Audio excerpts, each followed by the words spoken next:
Start the bar set now. It's okay. Let's start bar set. All right, looks like we're Live from the live. internet, it's Saturday night! It is actually. We're playing Vietnam! Free Dumbledore! Dumbledore's dead, dude. Damn it! Free him from death! You can't do that. You Yeah. can't do that, and he wouldn't want you to. Wait, what's that? You want to have some necrophilia with Dumbledore?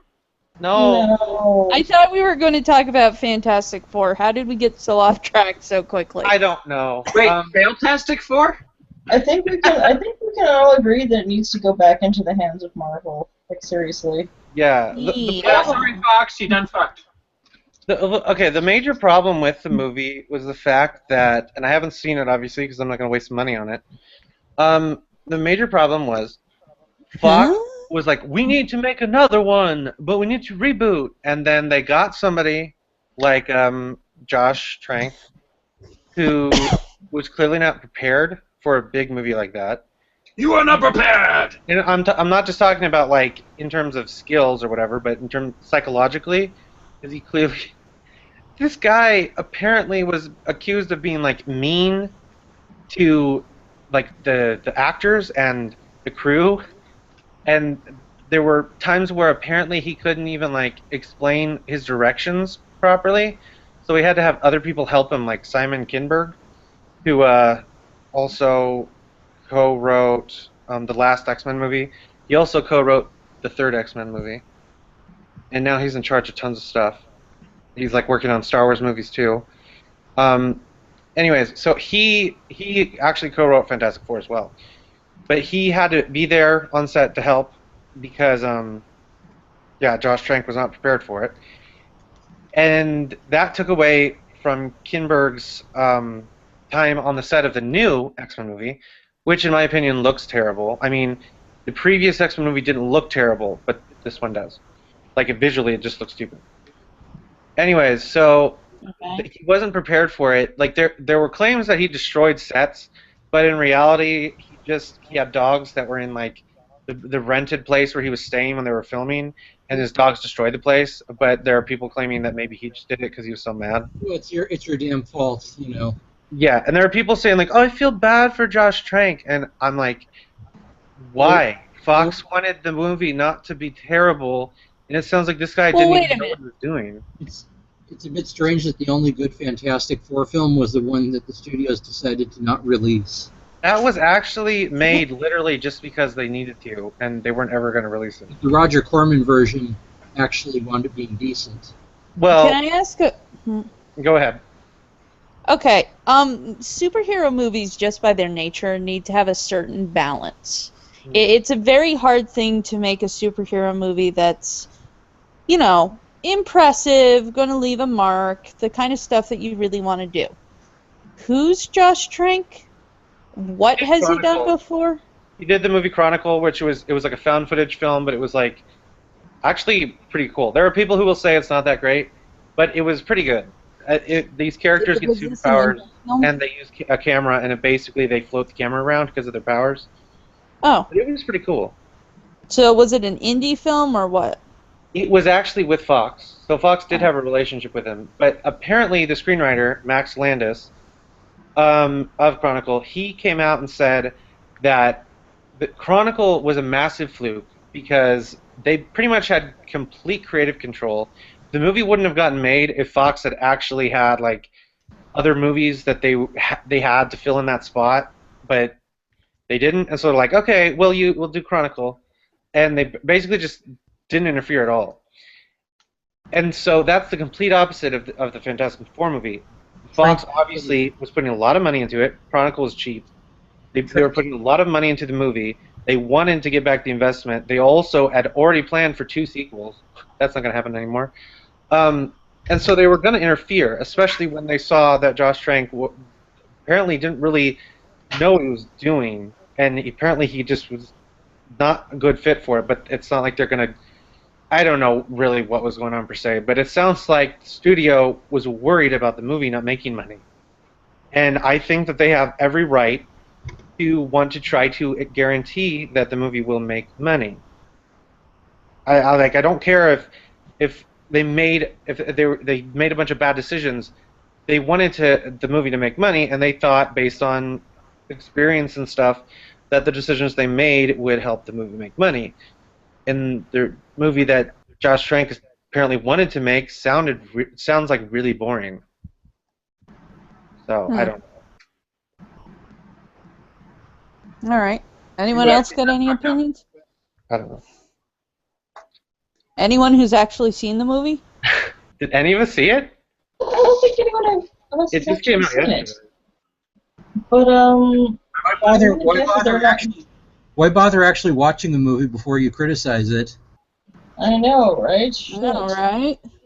Well, I've had massive criticisms of it for a while, just based on what I've known about it, and Well, good news. This There's a is the sequel. Jim Sterling's school of criticism, isn't it? You don't even have to play the video game to actually criticize it. that's different. Good news. There's another Fantastic Four movie coming out in 2 years, and it'll be 3D. They're not Oh. gonna make it. Actually, yeah, Can we talk about- the visuals will be 3D. The characters will still be flat, though. They actually this Fantastic Four movie was supposed to be in 3D, but they took that money instead and put it into reshoots. Ooh. They were that expensive. So I've got a question. Can we talk about this reboot kind of culture we have where everything is either a reboot or a remake going on? Because yeah, okay, Marvel Universe did it, and they did it well. Well, they never rebooted. They started with new stuff, and then they kind of rebooted some stuff too. Yeah, but Marvel's doing it. Marvel's doing it well. But is there a single movie out right now? And I haven't checked it. I'm legitimately asking. Is there a single movie that's out right now that like actually is original property? Well, there was that movie from the Wachowski siblings. What is it? Jupiter, whatever, something. I can't remember what it was. There actually was Roland Emmerich is creating a quote historical unquote film based on the Stonewall riots. That's not an original film, though. That's based on a true story. Yeah. Well, I mean that could even count, but it's yeah, not, like it's the first time it's been made into a major box office. Although it looks like it's going to tank, so major might be the wrong word. and I mean even basing it off a book would be fine. There just seems to be reboot after reboot coming out, or just like nerd candy, which I love. I'm not dissing the nerd candy. Give me more nerd candy, but yeah. Original nerd candy would be better. Yeah, original nerd candy would be nice. Like, Which is why I am looking forward to the Deadpool movie. I'm not. I could talk so much about I that. am. Talking about it. I'm That, looking forward for to the it. first time, they actually found a proper writer, a proper director, because that looks like it keeps very How true did they to get the a comics. proper director? He's never done anything before. Yes, but it's very true to the comics, which is the How important. do you know? Because I've read the Deadpool comics, and Then have I've you seen the movie? seen the trailer. Yeah, the trailer doesn't actually show you the movie. It just shows you what they want you to see, so you'll go see And it. from what I've seen, it's very true to the comics. Yeah. No, not really. I'm sorry, I'm being a bitch. Yes, you Also- are, but that's typical for you. Whatever you say, Mr. Sterling. also, to be fair, people are saying, well, there are female Ghostbusters. No, guys, no. Switching genders does not make Ghostbusters original. But the thing is, Ghostbusters it's a was reboot. original. Yeah, Ghostbusters was original because it had a good concept. Changing the concept slightly and then putting it to film is fan fiction. Doing a gender swap isn't really bringing anything new to the table, because that's pretty much what they're doing. Yeah. This time around. I mean, if it was a story that legitimately had Ghostbusters as the main theme, but it wasn't just about the fact that, oh my god, we've switched them to titties instead of, Dickies? then I might call that original, but it's not. It's literally fan fiction. I wrote this when I was 13, when I swapped all of the Naruto characters around. Oh no, not again. And you still had the Sasuke and Naruto having sex. Oh. Actually, no, I was never that big a fan. I was always a Hinata Naruto. My gay pairing for that one was actually It's Naruto. Naruto. Sorry. Nariti. If I had to choose one, it would be Naruto and Gaara. That was just always my thing. Wait, what? Yeah. Yeah. With Gar being attacked? Actually, no. I always saw Gaara as being the bottom. Oh my goodness. Yeah, it was- Because of the whole tail thing and the power levels, and people are leaving. See, But I yeah. knew it. I knew it. You had one job. I see, had one job, but no, I that don't- was always my thing. I don't think. So you just like the whole Mr. Sandman. Yes. Bring me a dream. Bum, bum, bum, Boom, bum. boom, boom. That I ever seen. Anyway, Back to the topic about the reboots and stuff and the reboot culture on Yeah. college campuses. No. The thing about that is that when they do original films, usually they don't do very well. People are like, I'm not wasting money on something I don't know about. I'd rather just see something that's a sequel or a reboot. And so it's really more of a consumer problem than the studio problem, because I don't blame studios for not wanting to take risks. fair enough. I mean, for me, I like risks. I like the concept of risks. Mhm. So I would love to see something that isn't. Mind you, when Paddington Bear became a movie, I may or may not have. I went to the movies to see Marvel with Mark, who is my boyfriend, and it was just when the Paddington movies were starting to be shown, and I may or may not have squealed, "It's Paddington!" in the middle of the Marvel theater, and my boyfriend just kind of put his hands on my shoulder and went, "What are you doing?" So. Well, I was excited about Howard the Duck appearing at the end of Guardians of the Galaxy. yeah, that looks like it could be fun if they do it right. I want them to do a Howard the Duck movie. Sorry, I do. I want them to do that. If you do a Howard the Duck movie, you've got to do a Howard the Duck movie that doesn't try to take itself too terribly seriously. Well, It yeah, needs that's how to be Marvel would this. do it. Yeah, it needs to be the same tone as Guardians of the Galaxy. Exactly. And that's what the same thing they're doing with Deadpool. It's not taking itself seriously. Which is the whole point. Here's the issue with that. The problem I have with that is that with Deadpool, the character, the way they show him in the trailer, they make it seem like he was always goofy and weird, when in the comic we don't necessarily know exactly what he was like before, but the reason why he acts and talks like that and makes all those weird pop culture references and also breaks the fourth wall is because of psychological problems he got because of the regeneration abilities they gave him. He's Well, a really no. tragic character who You ends don't up. know how he was beforehand. That's just it. I know, but they're showing that in the trailer already, and I don't like They're that. showing that he was a jokester, but they're not showing that he was completely batshit insane. Yeah, exactly. Also, they changed a lot of things in Guardians from of the Galaxy to give it a little bit of extra character. And Yeah, that's what made it so wonderful. Is that it became more identifiable by giving them quirks and changing things here and there that don't necessarily. I mean, I don't really give a shit whether or not he was a jokester or not beforehand, or if they have it so that he's a jokester in the movie. It's the movie, therefore a separate canon. They're showing what he was like beforehand. I know that, but what I'm saying is that we all know that movie canon isn't necessarily exactly like comic book canon. We know that they make changes. Well, with Fox, with the screen.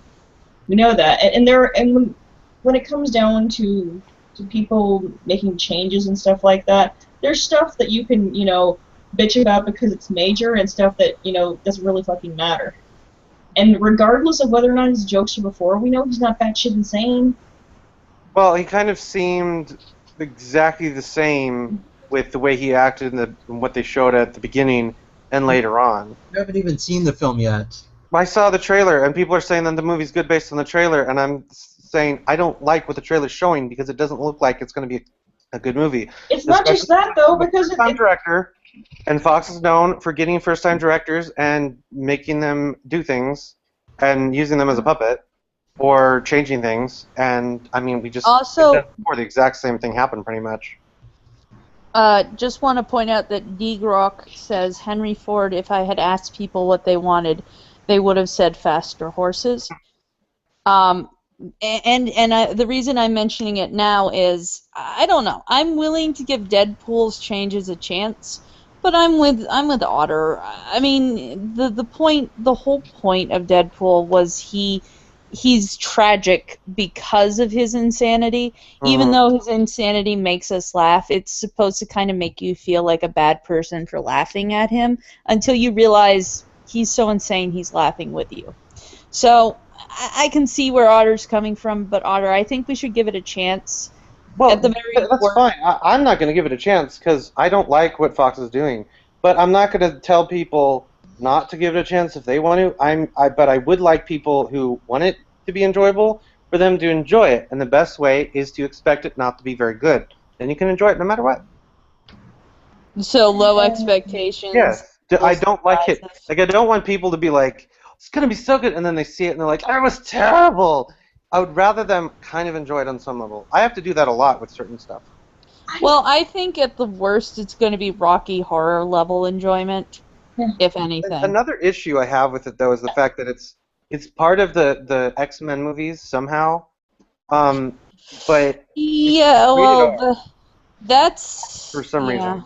I mean, that's not going to help in terms of it making lots of money. It's like, well, we've seen people make rated R comic book movies before, and they don't necessarily. That doesn't necessarily mean it's going to be successful. And it also seems like they wanted the R rating instead of making a movie that ended up getting one. They're like, we're getting an R rating, and so what they did was let's put gory violence instead of violence, and let's put lots of swears. Well, the thing is, Deadpool would be R-rated if they did it anyway. Already? He doesn't swear like what I saw in that, at least. And yeah. Again, if we're going to get up in arms about swearing, then we might as well just kind of get up in arms about everything. Not the problem. My problem isn't that he's swearing. The problem is that it feels like with the Red Band trailer, they just put in a bunch of swearing because they're like, oh, that'll make the kids want to see it. It feels really juvenile in what they're doing. Instead of making a movie that seems like it's actually trying to approach the character with a sense of maturity, it seems like they're just trying to go, let's be adult and put swears. You actually said that sentence. Approach Deadpool with a sense of maturity. Yes, because the original comic behind him was... Is there really... Deadpool is the last thing that should be considered mature. Mature and Deadpool should not even be in the same sentence, unless you're describing the content. What? Like, in terms of for mature audiences. All about Or the mature. It's all about the potty humor. It's all about the silliness. It's all about. That's not what Deadpool used to be. Deadpool started out as a random, like, I'm Rob Liefeld. Batman used to use a gun. That's exactly the same as another one. Okay? Then Joe Kelly came in and did a character-defining run. And it actually made kind of morphed into he's a Looney Tunes person. And that made the character more popular. Made the character what it is now. No, Deadpool was actually really popular then, and he became more popular. And then comic books go through a lot of different changes. Became like Wolverine. Are we really going to say that the first version of every comic book character is the version that we should always portray in everything? There is a case to say that when it comes to comic book characters, they've been around for a long time. There are some... Not all characters. Not all comic book characters. Let me finish. Wait a minute. Hold on. What if this wasn't Deadpool? What if they were doing this with the Tick? Does anyone remember the Tick? Yes. Oh yeah. I remember it, but I never really watched the cartoon or the live-action TV show. I remember the Tick. Mm-hmm. Yeah. So I remember the Tick as being a very funny character that actually had some depth to it once you got, past the insanity. Would you have the same problem if they rebooted the Tick but took out all the family friendliness, because it was very family friendly, and started putting in swear words? Or is this because you are particularly attached to the concept of the original Deadpool? I think the original Deadpool, I never liked Deadpool. Okay. The way they always portrayed him originally like currently, he was literally just a character who came in and made a bunch of silly jokes and was weird and honestly kind of obnoxious. So Because the he Bolian turned of whatever this he was in particular into universe. like if he guest stars in like Spider-Man, it just becomes really. It feels like it's suddenly the tone has completely shifted for whatever run it is. So like there was a Thunderbolts run where he had a crossover with it. Yeah, Thunderbolts. but what I'm saying is you're complaining about how they've redefined Deadpool, and that's an acceptable reason for you to dislike him.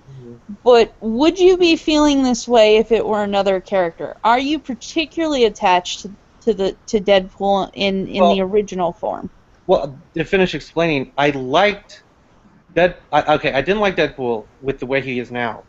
Just like I don't like Wolverine generally, because he's just everywhere, and they just use him to sell things.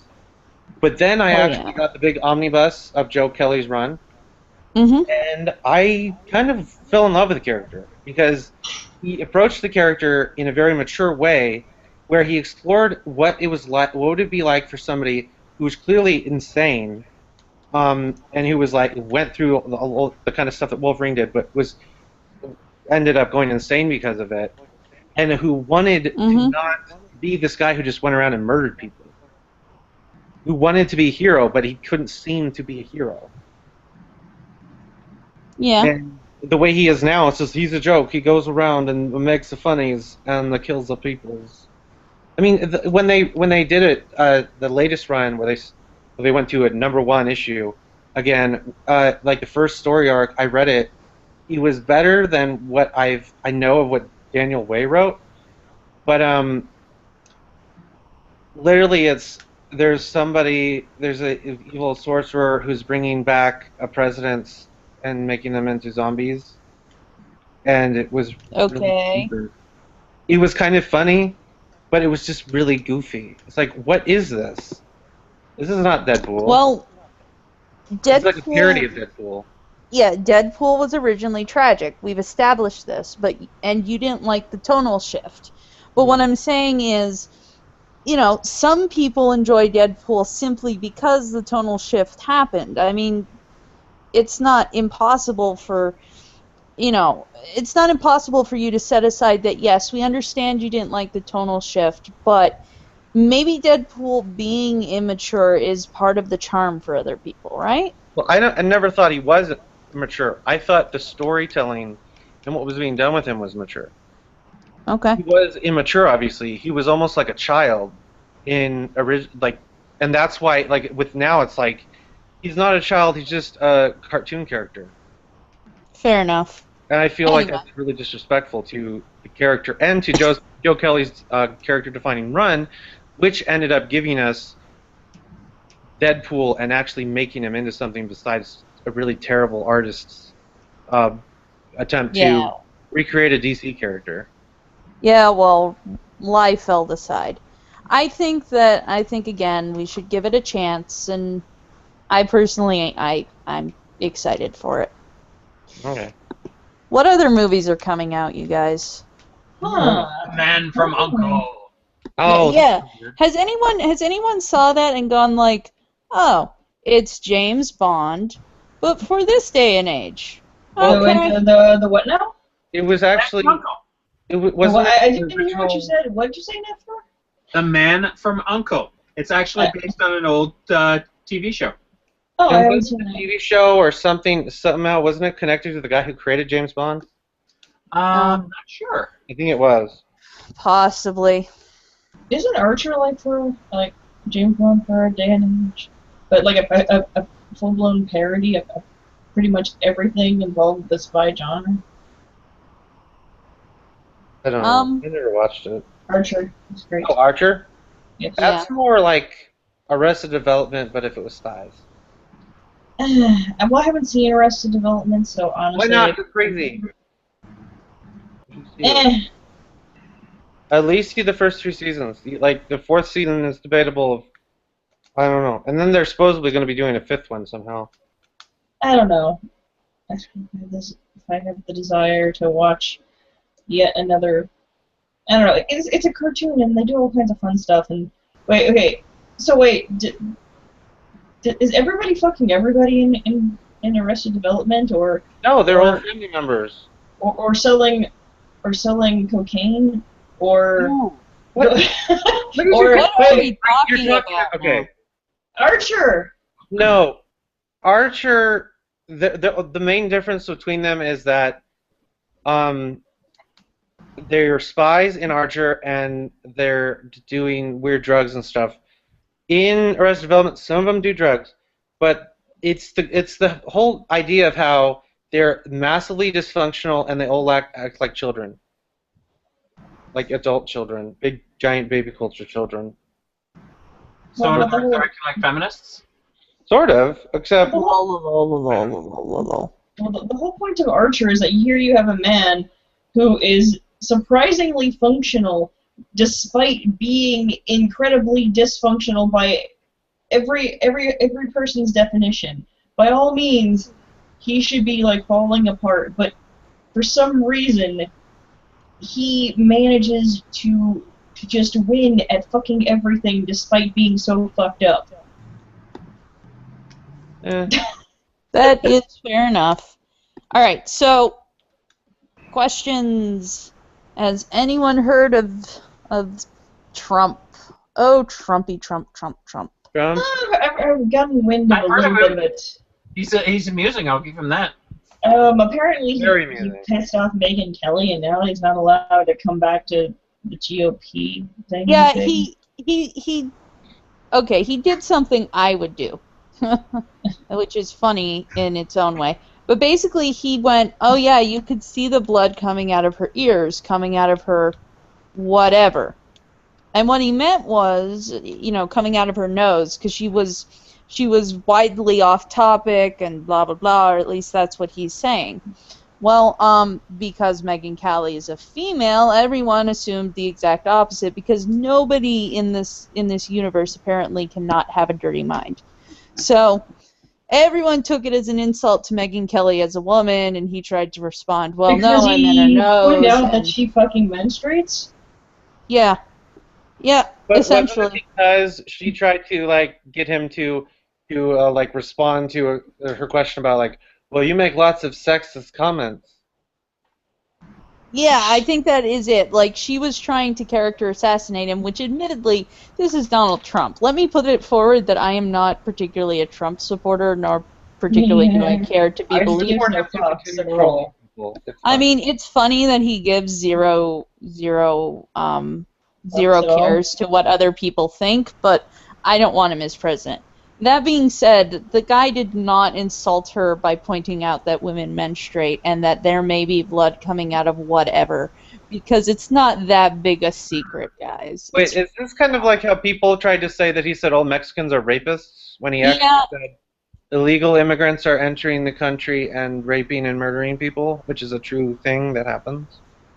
Well, that aside, whether or not it's a true thing that happens, it's essentially what they're trying to do again. No, there are illegal immigrants who are doing that. It's to act like yes, but there are also white people who are doing that. But saying that implies that all illegal immigrants do it, and that's again, not what he said, though. That's what people try to make it into. It's like he thinks Mexicans are rapists. Well, what I'm trying to say is that they're doing this left, right, and center, and he needs to basically he pissed off Megyn Kelly and now Fox and kicked him out. Degrock says, I read somewhere that their periods attract bears. Yes, that is a thing. Blood does attract animals, and therefore, yeah. I mean, you can smell the menstruation. Yeah, and they're like, oh, what's that? I mean, dogs do it too. Dogs don't eat you, though.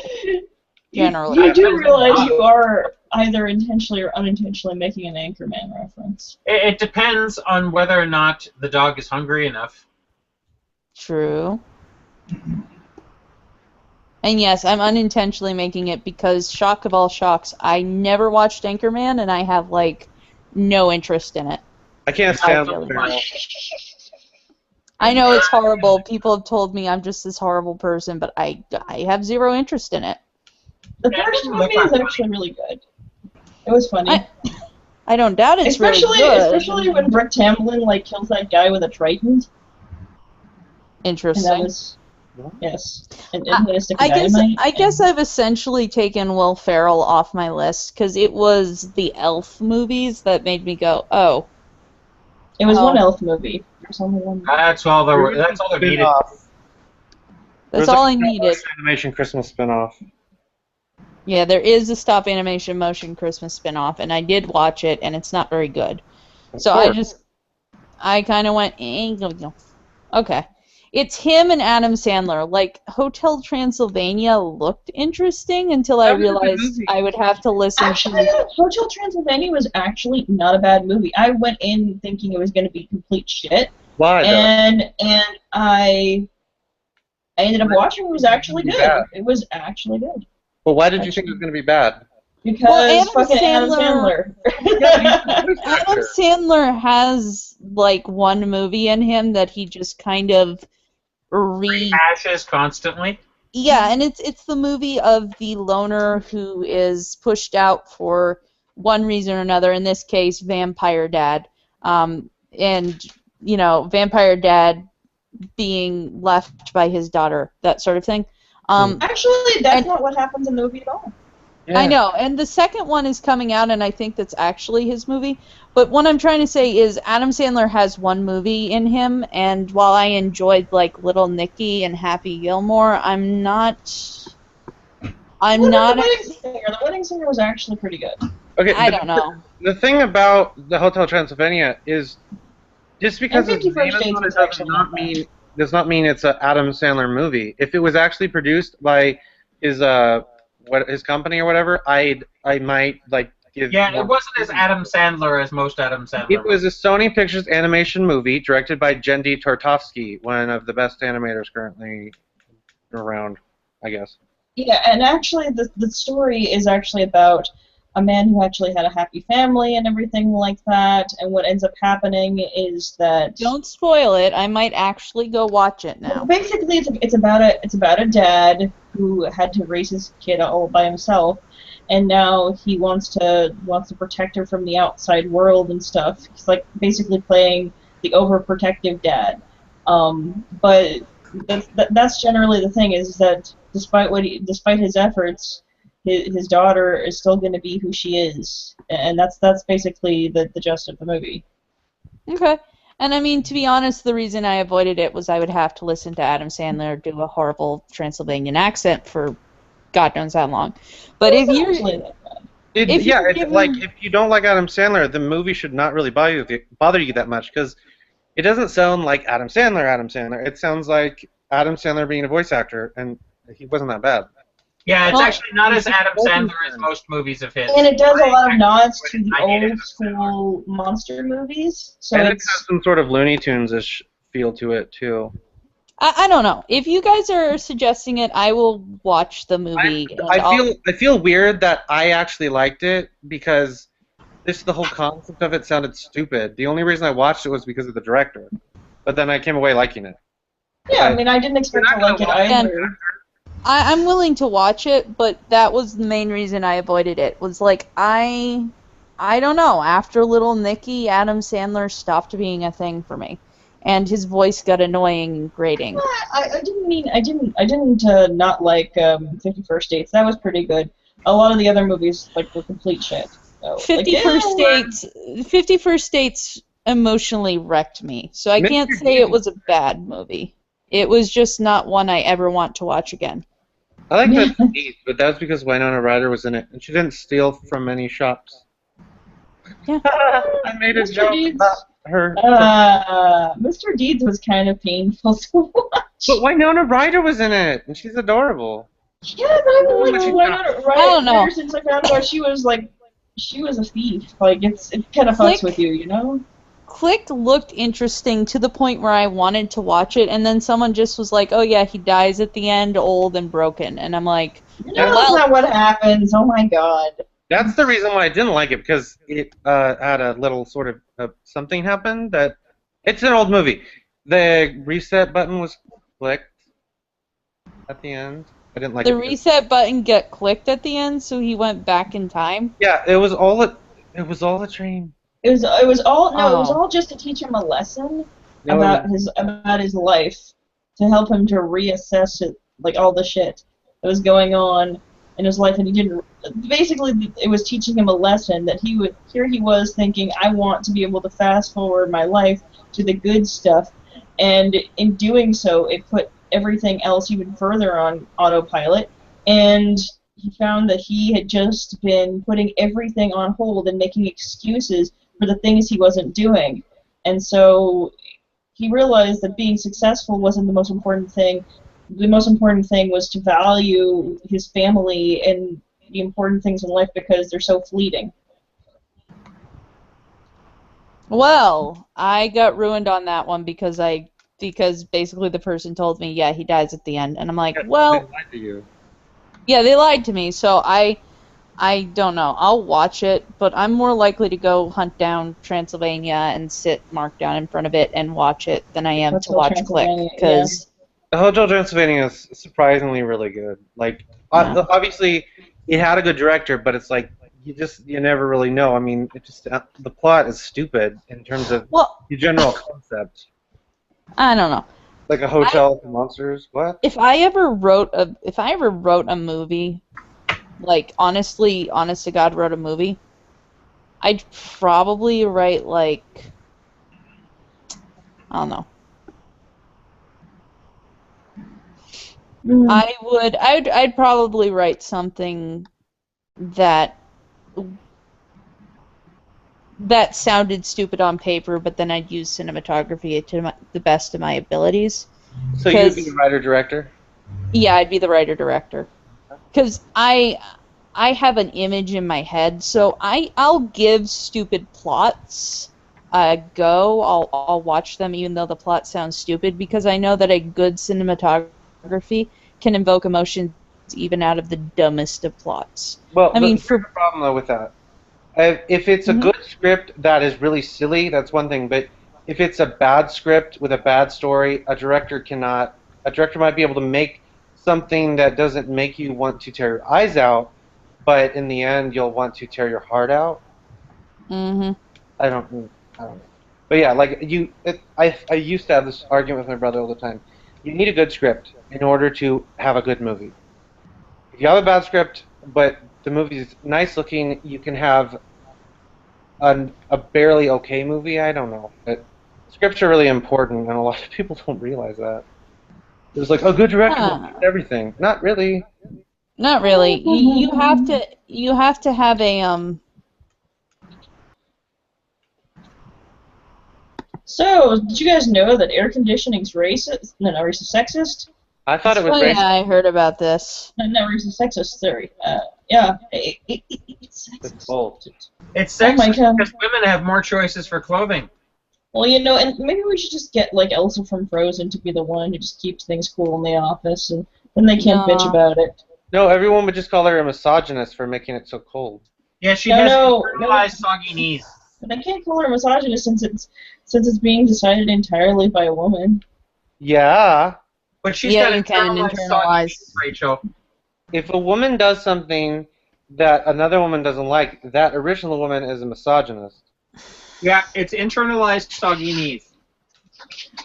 Oh no! So when my so knees when are so a when a soggy. woman and oh my God, when a woman in my office walks by me and she has on so much perfume, I start to gag. To mention that to her is internalized misogyny, because she does this all the time, and I just kind of want to tell her that, look, I get you want to smell nice, but please, You don't need to smell like please. a perfume factory. No, I'm sorry. She smells like a cheap French whore. Done with it. That's All right, Pat. Just say. Actually, I'd go to HR and say, Wait, when somebody did you use that meet a cheap French whore? French whore that you know perfume what is she really smells. making me sick. My mom was a cheap French whore, dude. Uh-oh. Wait, really? Whoa. My mom was a whore, and I am French, so therefore my mom was actually relatively cheap, apparently. Oh my. Wow. There you go. Taking a dark turn. Little, bringing all kinds of information. That think that All right, so moving on. That was more a joke than anything, but whatever. What'd you say? I don't know. You know, it's hard out here for him, trying to get money for the rent. Yeah, pretty much. Anyway, so regardless, no, if I wrote a movie, I'd probably be willing to take a semi-stupid plot with the understanding that, you know, I need to make sure it doesn't all land on the director to make up for it. Well, have there been any in the end, directors can't really make up for a bad script. I'm sorry, I'm being a screenwriter whore. Okay. Well, have there been any gamergate happenings? I mean, or is it just pretty much like the equivalent of little tumbleweeds tumbling out there in the distance? Well, a bunch of people keep saying, like, Gamergate is bad, y'all, and then Gamergate. No, it's not. It's just slowed down. No. These are aggros who are saying this. They're increasing the attacks before airplay because they're trying to stop us. Yeah. They're not gonna fucking stop us, to be perfectly honest. They're just gonna fucking embarrass themselves. We're not gonna take it. That's the we're sending in the big guns. Let's just put it. We also need to send Karen just to be there. No, Karen is. No, coming. we can't send Karen because she'll rape Milo. Is she? No, she got funded. No, last I heard, she got funded. So yeah, our Karen is. It's gonna have a Karen. I can't wait for the Milo Karen sex tape. Run! The only sex tape I've ever looked forward to. Milo Karen sex tape. I love that image of her like head on the body of the guy.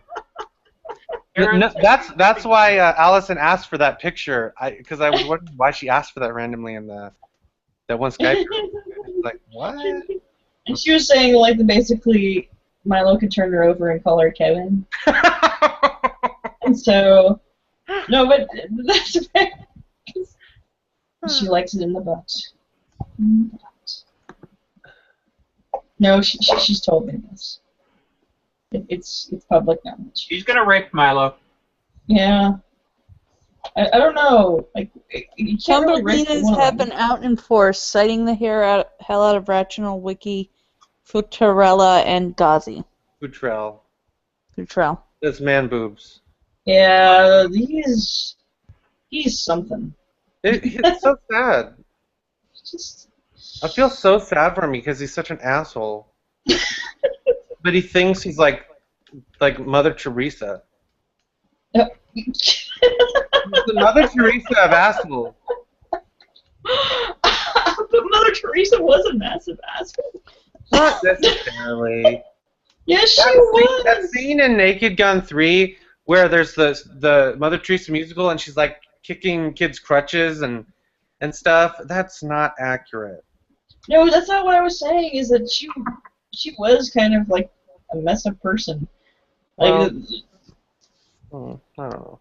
No one is perfect. Yeah, like it was not like everybody thinks. So yeah. Well, Mother did she do anything Teresa like murder people? No, she didn't murder people, but. Was she rude to somebody once?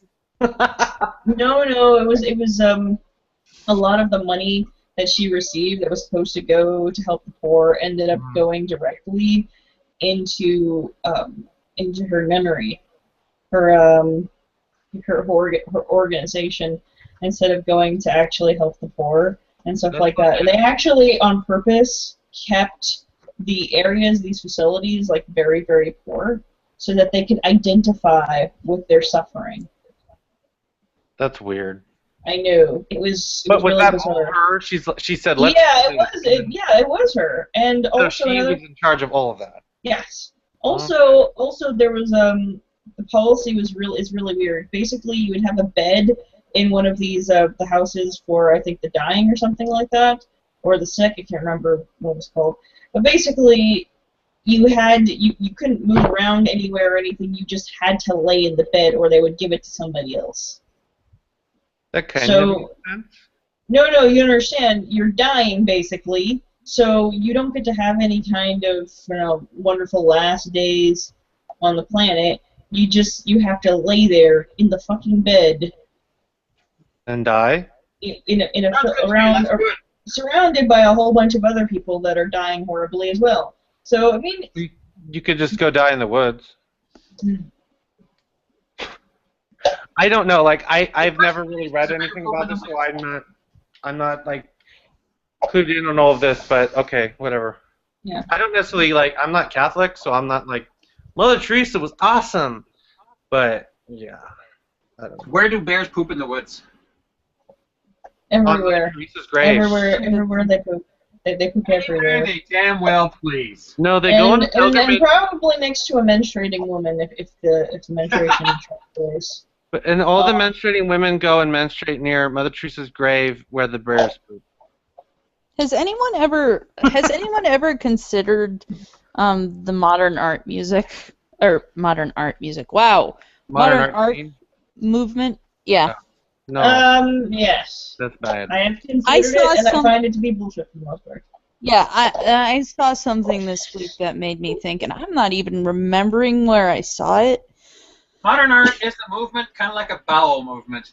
For someone All who movements are modern is art. already who majored in art, please bring it at me, and I will discuss some of the Okay, bullshit with you. it's like a Broadway musical with like naked women hanging from the rafters. I have to find it. Hold That's on. performance art. That's performance art. I think it's probably is it Splat? Yes, Yeah. that thing. Oh dear Lord, holy shit. That's different from even like regular modern art, even regular performance art. That's feminist performance art. That goes into another tier of batshit crazy. I mean, to even begin to deconstruct it, your head might explode. Well, Because- how about that? Okay, so feminist art that isn't a Broadway musical. How about that one with the girl and the can of SpaghettiOs and the? Oh, internal semiotics. Yeah. Yeah. That's actually it's actually not new. I know it's not. Her representation of it was a different. I think a variation of another one where there was a woman who put a can of beans up her vagina and then just like heat it out. I can't remember. And so this is not.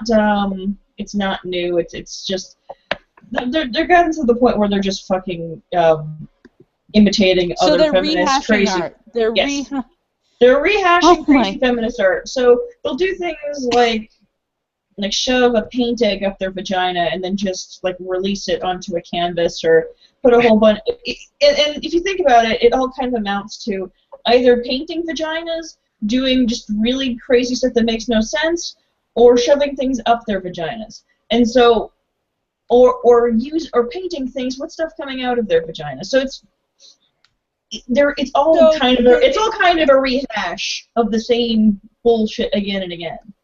Well, at least it's not them printing out mean things that people said to them on the internet and building a house out of it. But there is such a thing as menstrual painting, which is exactly what it sounds like. Yeah. You collect your leavings and then you paint with it. It's kind of like painting with your own shit, right? Sort of. Biologically speaking, it's similar. So it's except for the whole thing where, you know, biologically there's a difference between your excrement and the thing that lines your inner torso for babies. What if you mix them together? Oh no, we're stopping this right now. All right, we're moving away. No, but I mean, I remember I went to an art school, and moving away from feminist art, I went to an art school, and I remember, you know, because I was part of I did art on the side because I wanted to become an art therapist for the longest time, and that didn't happen for various reasons, but I would do photography pretty regularly. And so one day my teacher, because we'd all finished, you know, blasting pieces of paper with light for about 15 minutes before, you know, going back into the other room and cracking open some some sodas and chatting, because that's all some of the photography days were. But anyway, she brought us to the newest installation for the Masters of Fine Art, and I kid you not, it was, the guy had captured and painted. Now this takes some skill, so the guy's got some skill, don't get me wrong, but he captured and painted like flies with like he painted flies and then put them in plastic bubble wrap and then hung them from the ceiling in like this very random pattern. And I remember talking to him, and I legitimately wanted to know what was going on in his art piece, so I made the mistake of asking him. He sat me down and talked at me for an hour. And I swear to this day I cannot remember anything about what he was saying because he just legitimately talked at me for an hour. And I finally interrupted him and I said, if you can't explain it in like a paragraph, is this truly art? And he got really offended, like super offended, like I wasn't thinking deep enough. And I was like, no, but you've put so much meaning into it, there's no way for me to put meaning into it either. So that's what I think of that. But Splat is the same way. Splat seems to not leave any room for me to think because it just basically shakes its message in my face consistently.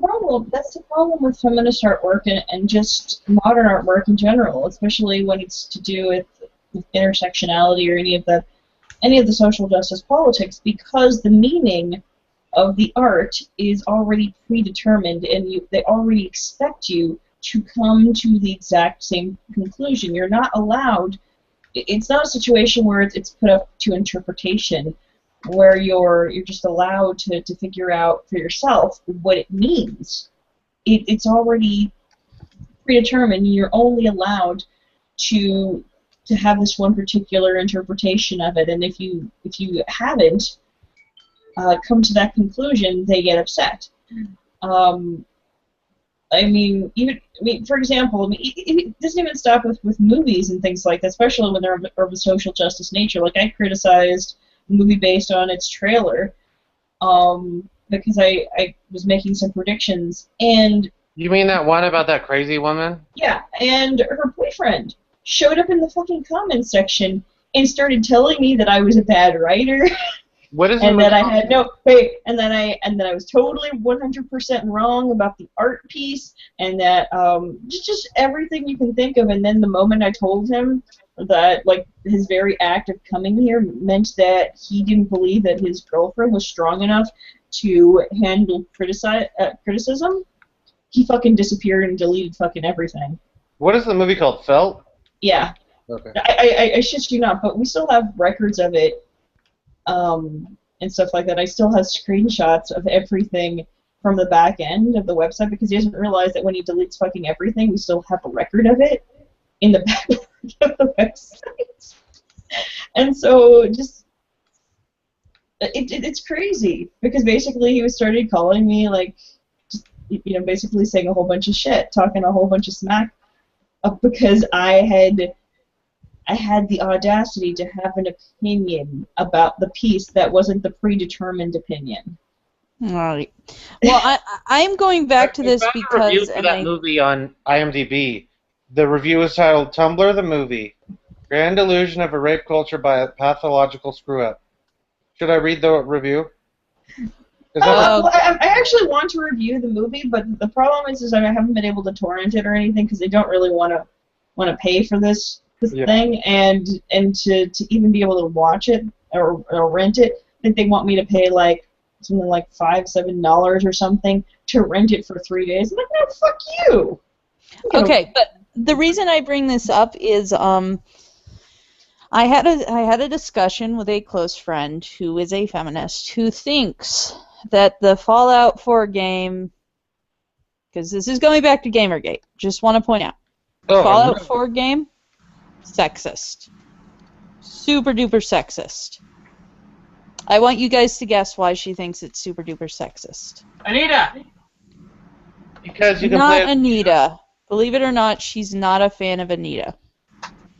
You mean she has somewhat of a brain? Yeah.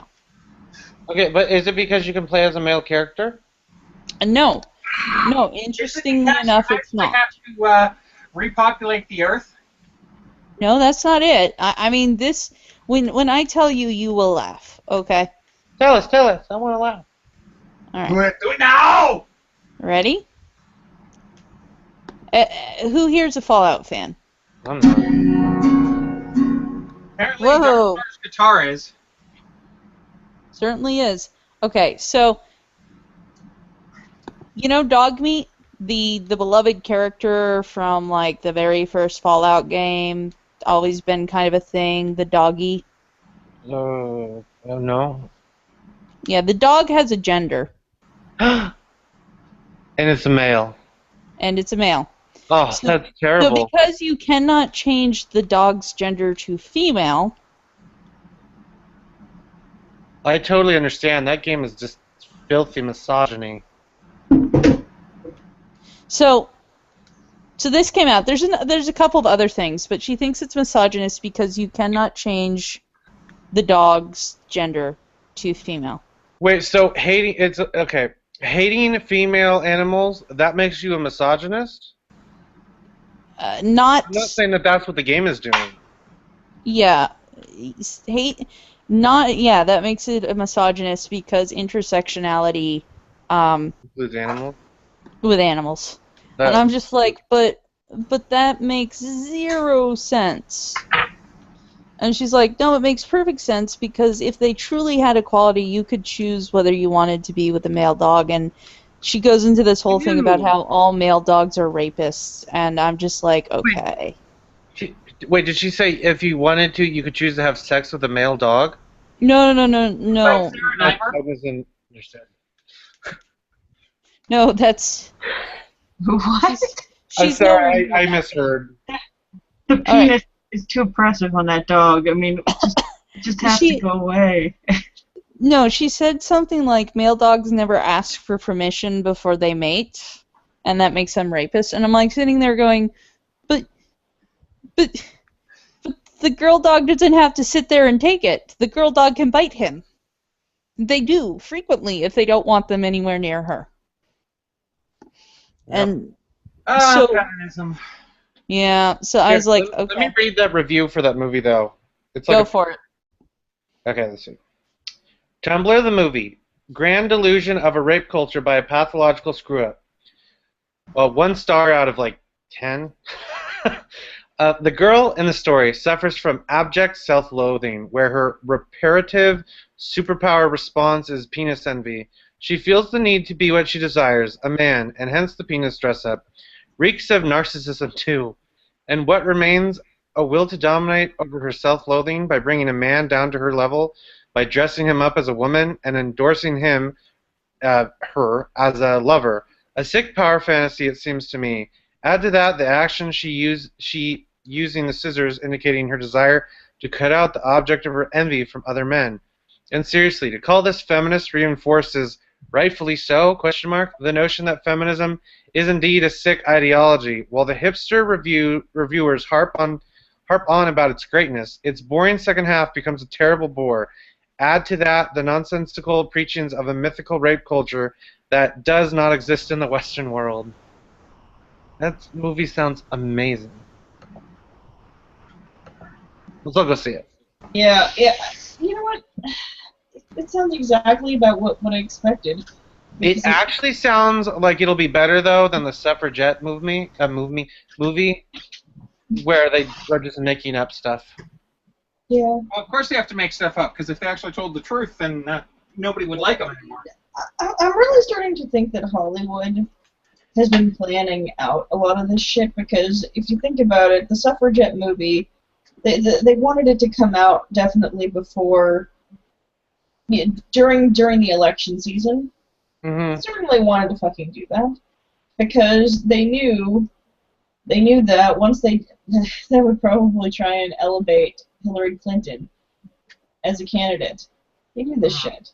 They were planning for it ahead of time, and that's the thing that really just kind of pisses me off, is that if you even mention this sort of thing, they'll act like, wow, you're just a fucking conspiracy theorist. No, it makes sense. No, it actually is true. Hollywood will plan out that kind of thing. And it usually bites them in the ass, but that's why these movies usually are pretty cheap. And it sounds, I feel kind of silly saying that, but it's true. Like, especially with, okay, there were, for a while there were a lot of movies either promoting like going green or movies acting like energy companies are evil. Those were literally because of Hollywood meeting with people in the government. We're saying push these things, and then we literally have the example that wasn't even like they're trying to hide it, of like NBC for I don't know if they're still doing it, but every time there would be like the Earth Day or Earth Week or Earth Month, and all their shows for like a week would be green something. And on 30 Rock, at one point they just, like the previous season, they brought in Al Gore to act like he was a superhero who's saving the planet. And then the second time they did it, they just recycled the jokes and Al Gore came back. Because, I mean, he didn't have anything to do. And they kind of just mocked it and then moved on from it because, like, they're reinforced. For the South Park Al Gore, though, because at least that makes more sense. That's a funner version. If he was exactly, because he's talking about Man Bear Pig. Yeah. So, another news story. A great man has left the airwaves. Who? Mr. Stewart. Oh, gross! No. Hey, he's a personal hero of mine. But he gave a bunch of money to Autism Speaks. What? He did like fundraising with his last show, and it went to this group that is connected or that works with Autism Speaks. Yeah. People are claiming he gave a bunch of money to autism stuff, and it's like, turns out, nope, we didn't do anything. We just threw it down the toilet. Sorry, that's me being an autistic butthole. But it's true. I think that as my hero, I kind of hero worship him. So, but yeah, no, I think Mr. Stewart leaving the air when he did is a good way to go. But Well, people didn't think he was as funny anymore. Well, actually, you know what? I think I found Jessica Williams to be so jarring and grating that I just could not watch the show, and by the time she left, I was ready. I couldn't watch it anymore. I'm so sad that she turned everything into a fucking race thing, and I was just like, okay, she's a one-trick pony. Get her off the show. But Mr. Stewart, I'm still sad about Craig Ferguson leaving CBS because he was the only guy on late night on actual like regular TV and not cable. That was actually funny to me. I think this spells the end of watchable television, period. Because I've really tried. I've honestly tried to go back and watch television and see if there was anything at all that is worth watching, that is worth me putting in the efforts to go downstairs and sit on the couch and turn on the television. Or even find out what time it comes on and just go down there. But there isn't. Question: is Antique Roadshow still on? I don't even fucking know. I think it is. That's worth television to me. But yeah, other than that, not really. There's plenty of stuff on regular television that's great, but the problem is.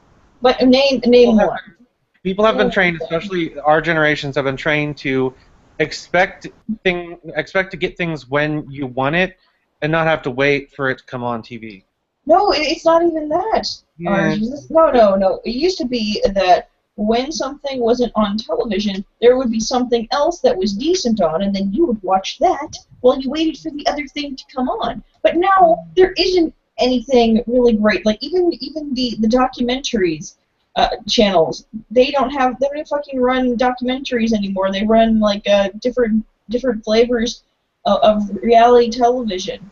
Well, and that's because of this is actually a fact, though, that younger audiences, like younger generations, would rather just watch things when they want on the internet, and so they'll end up watching things. There's people who just watch YouTube stuff somehow, and that will be their entertainment. That's actually what drove me to watch things online is the death of all of these really great shows. I mean, I remember the last time I saw decent sitcoms on television, and it hasn't been in years. I think I was still in high school. I think I was in high school the last time I watched a decent sitcom.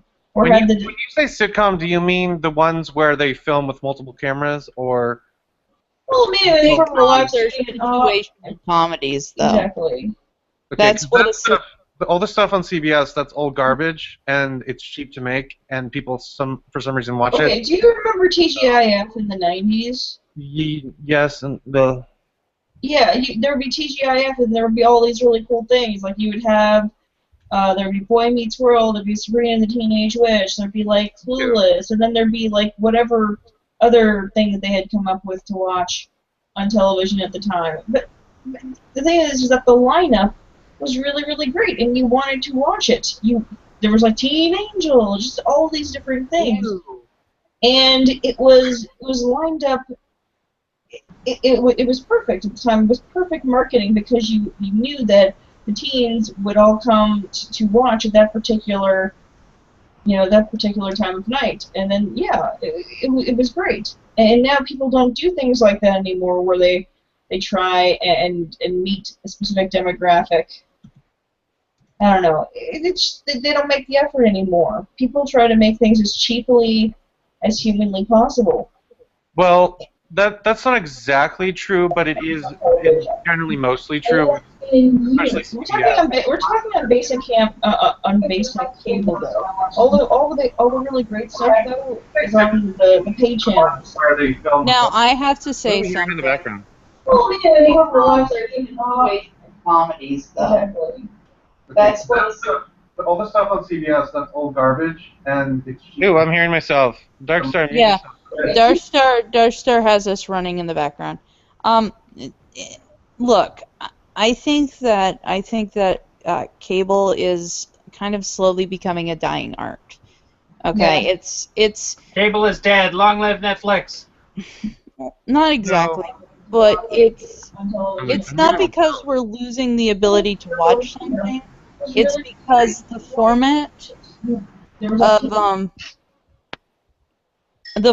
of setting down and having a weekly show is becoming old hat, but also because there's only so many stories you can tell well in that format, and we've kind of gone through most of them. I would disagree. I don't think it's necessarily that we've figured out all there is to do and things like that. I don't think it's that. I think it's that now we realize, since you had things like the DVR and stuff like that, people realize that now I don't have to feel like I'm constantly missing out on things. If I want to go watch something with my family or with a loved one, I can just put it on when I feel like it because I will have recorded it. Or I can just stream it on Netflix, or I can do something like that. And so Or Hulu.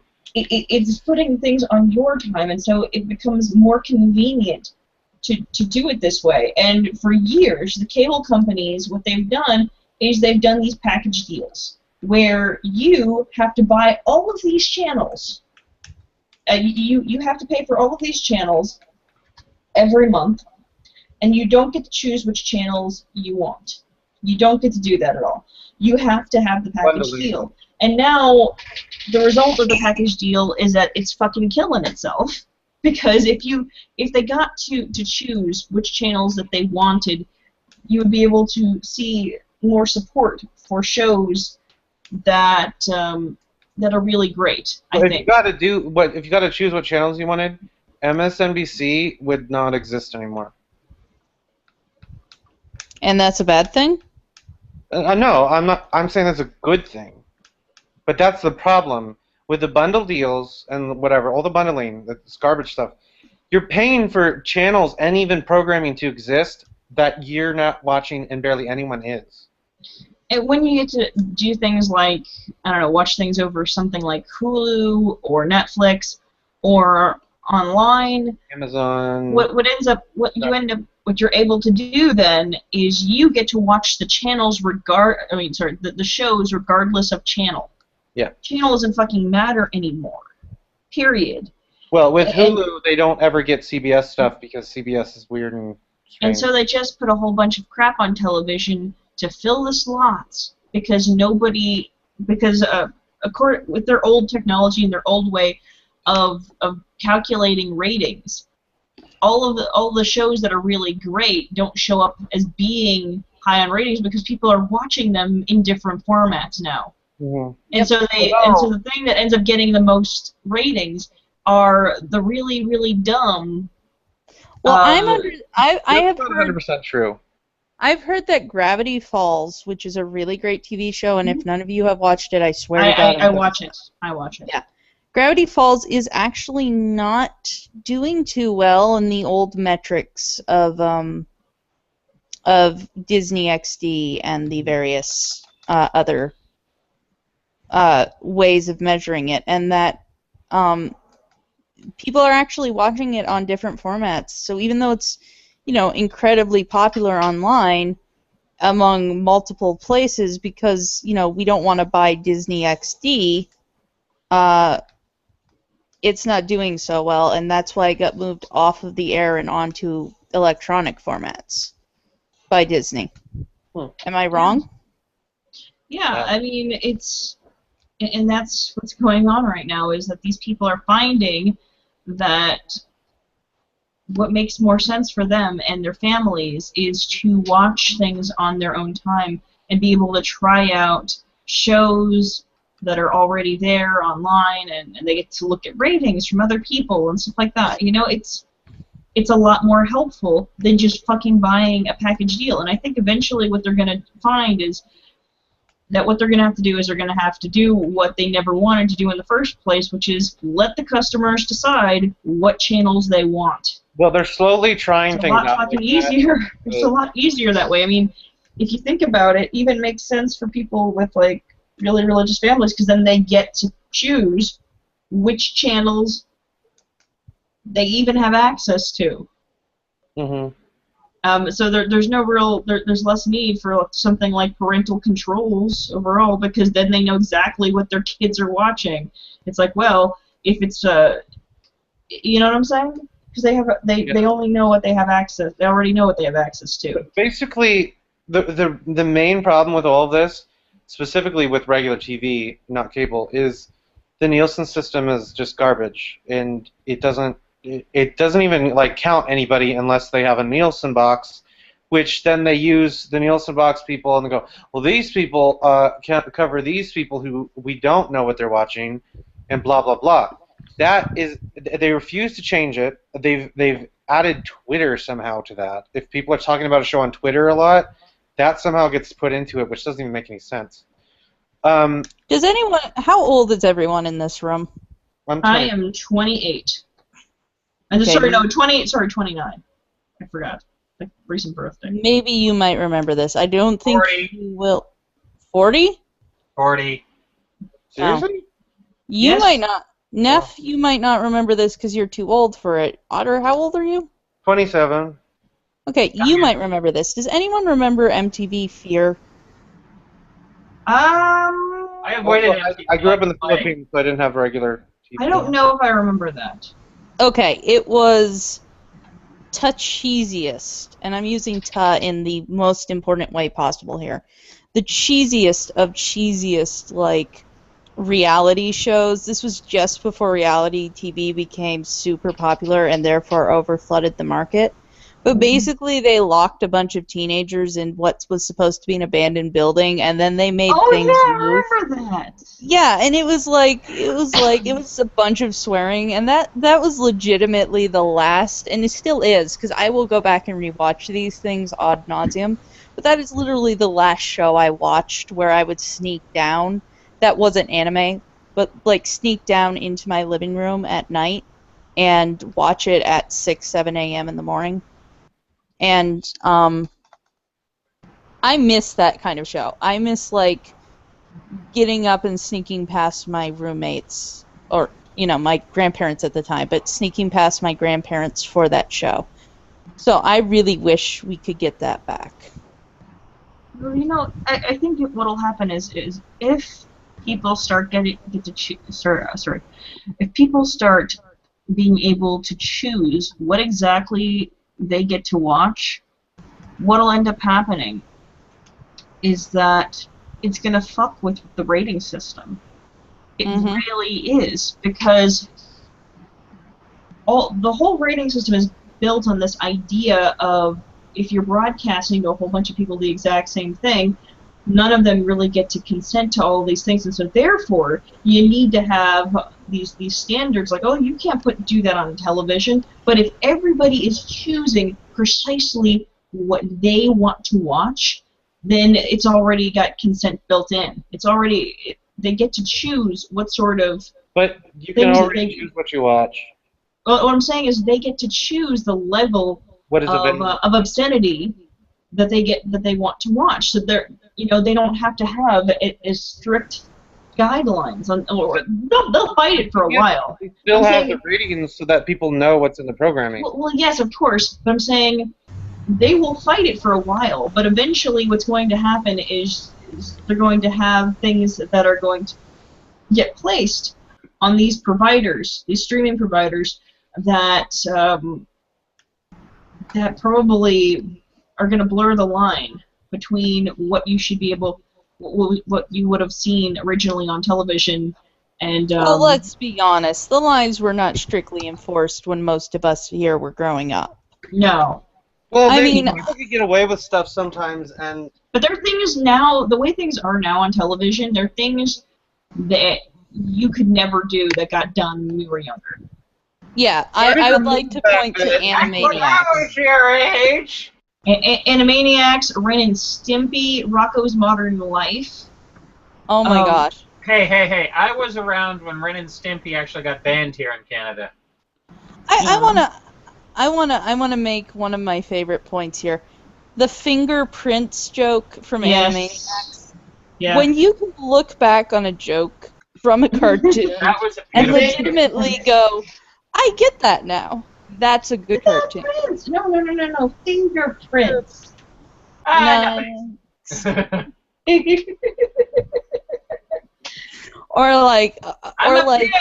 pianist. Pianist. Good night, everybody.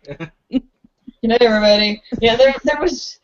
Oh my gosh! And there were things on Rocko's Modern Life that would happen. Like there was an episode where it's heavily implied that Rocco was actually working a phone sex operator job. It's like, oh baby, Rocco. And then this is big head. And they both hang out.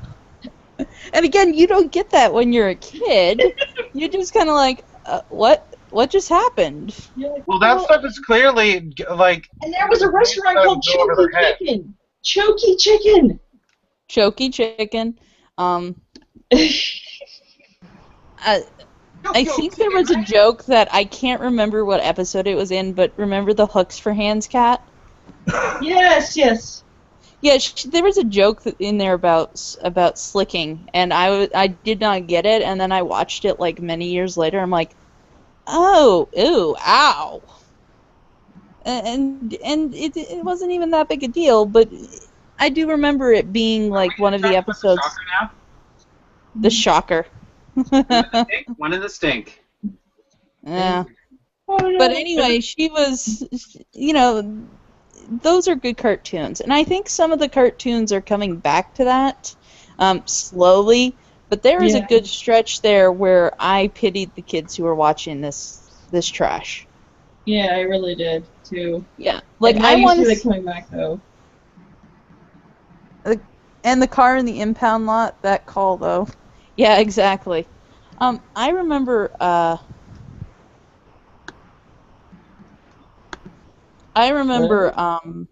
sorry, I'm trying to remember it, but I remember, a lot of the cartoons dealt with us on a very mature level, and there wasn't really much hand-holding, and yeah, okay, I was, 12 at the time when I was watching these things, but, So I think if I could design TV, most of it would be old Looney Tunes, and for my kids, for my eventual future, crotchlings.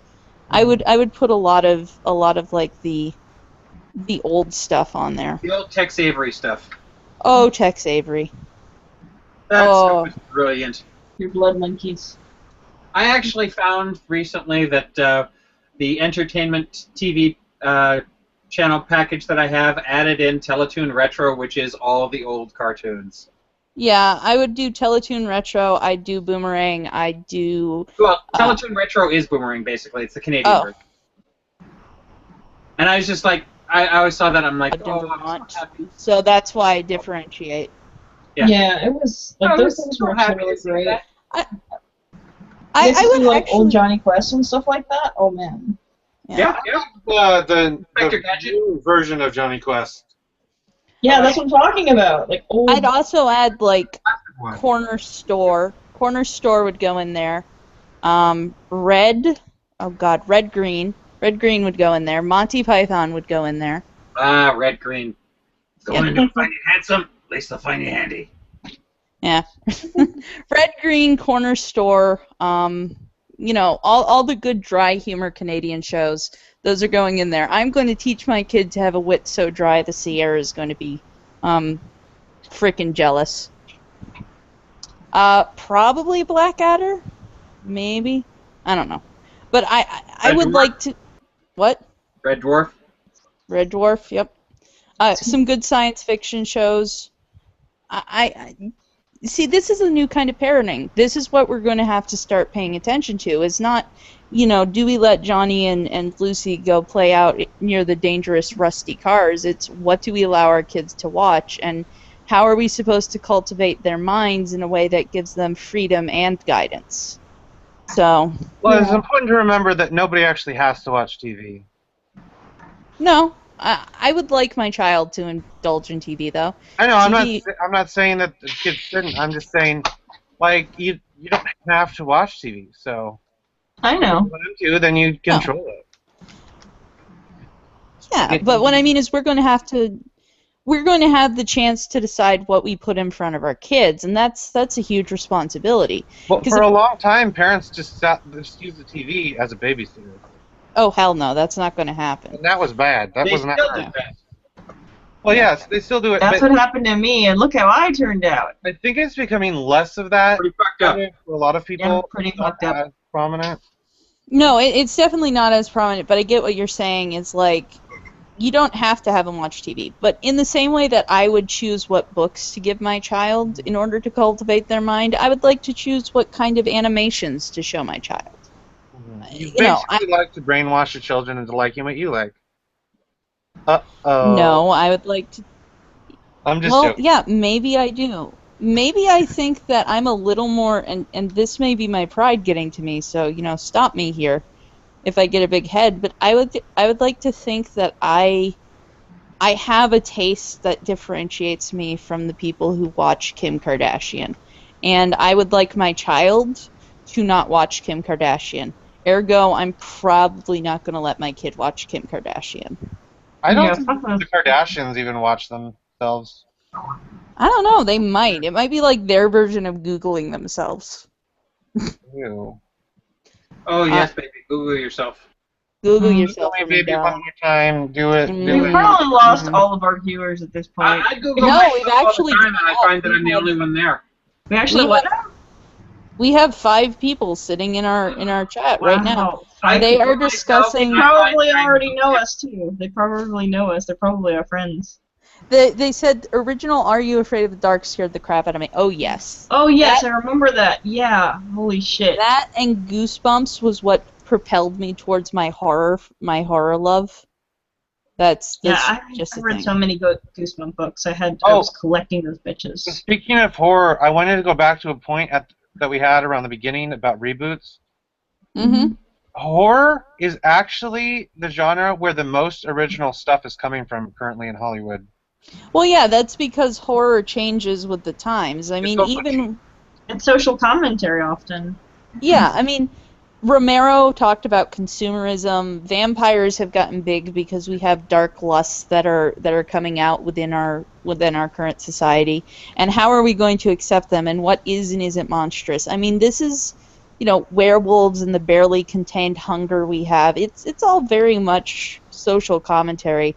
and the monsters change with the times. Well, if you think about well, now we've gotten to the point where the monsters are either ourselves or you want to fuck them. And if you think about it, that makes a lot of sense if you realize how puritanical. Well, yeah, but I'm saying it used to be vampires used to be this thing. You're like, okay, well, yeah, maybe people have always, on some level, wanted to fuck them. Dracula was all about that. But what was that? Dracula. He was mysterious and seductive, and yeah, and the whole penetrating. It's not a new thing. The whole penetration was a euphemism for, yeah. And I took an entire class on this. Hold on. I've got notes. No, continue. No, but I mean, if you think about it, the whole thing. I mean, the idea of some foreigner coming and fucking your women is like, it's culturally ingrained in like every single culture that has ever existed. The idea that some weird foreigner is going to come over and kill people and fuck your women. That's really... Vampires. I mean, kill men and fuck your women. Don't call men people. I'm saying. Vampires, just going to point out, actually began as a form of, as a monster that took the form of a disease carrier. Somebody who spread their... Well, yeah, but the other thing is, did you know that originally they fed off their families for like 7 years, then they became human again, and then they had an insatiable urge to go settle down and produce children, and then once the children turned, I think it was 16, they turned around and they ate their mother and father. Wait, this is like the original legend? The original legend was this is how vampirism spread. Like which version, like what part of the world? This is the Vampire, which is a Romanian/Slavic version of it. Poland is especially deep into this. And then Vampire took a radical turn during the Victorian era, which is kind of when Dracula and Camilla first became a thing, at which point it stopped focusing on the disease-carrying aspect and more on the fact that, you know, the disease came and went swiftly, and, you know, and then it sort of became lust underneath it all when you got kind of... xenophobia, basically.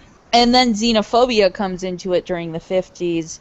And then finally we've got what we've got now, which is the beautiful other, the mysterious stranger who is really a monster wanting to eat you.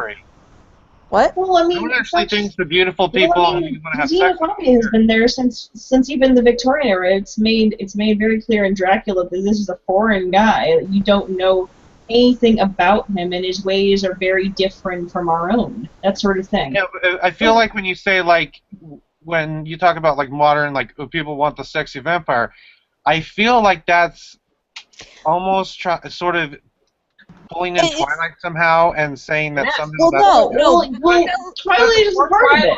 Twilight is horror. Well, the Dracula movie, not Nosferatu, but the original like Dracula movie with Lugosi. Mm-hmm. That's where the sexiness came in. Is he became the suave rather than the horrifying, and the horror. Scary vampires again.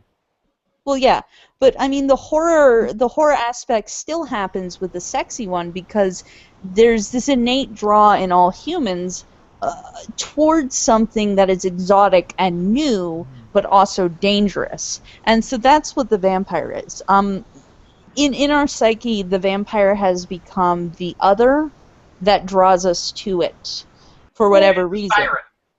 And in Twilight, sorry, wait, hold on. In Twilight, we're going to talk about this. Twilight, the vampire. The reason why the vampires are so fucking terrible to us is because vampires in this world are the manifestation of a teen lust and the desire to engage with your sexuality. But if you think, no, wait. No, wait. Let me explain. Let her finish.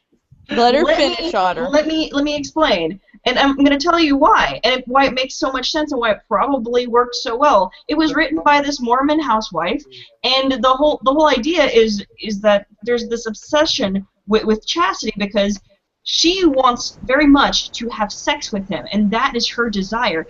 For her, Bella, Edward is this manifestation of her desire to engage with her own sexuality, and at the same time, he is very much this thing for her because he won't give in to her. He's like, no, we got to be married, and we can't fuck. We And just I can't don't do want to it. drag you.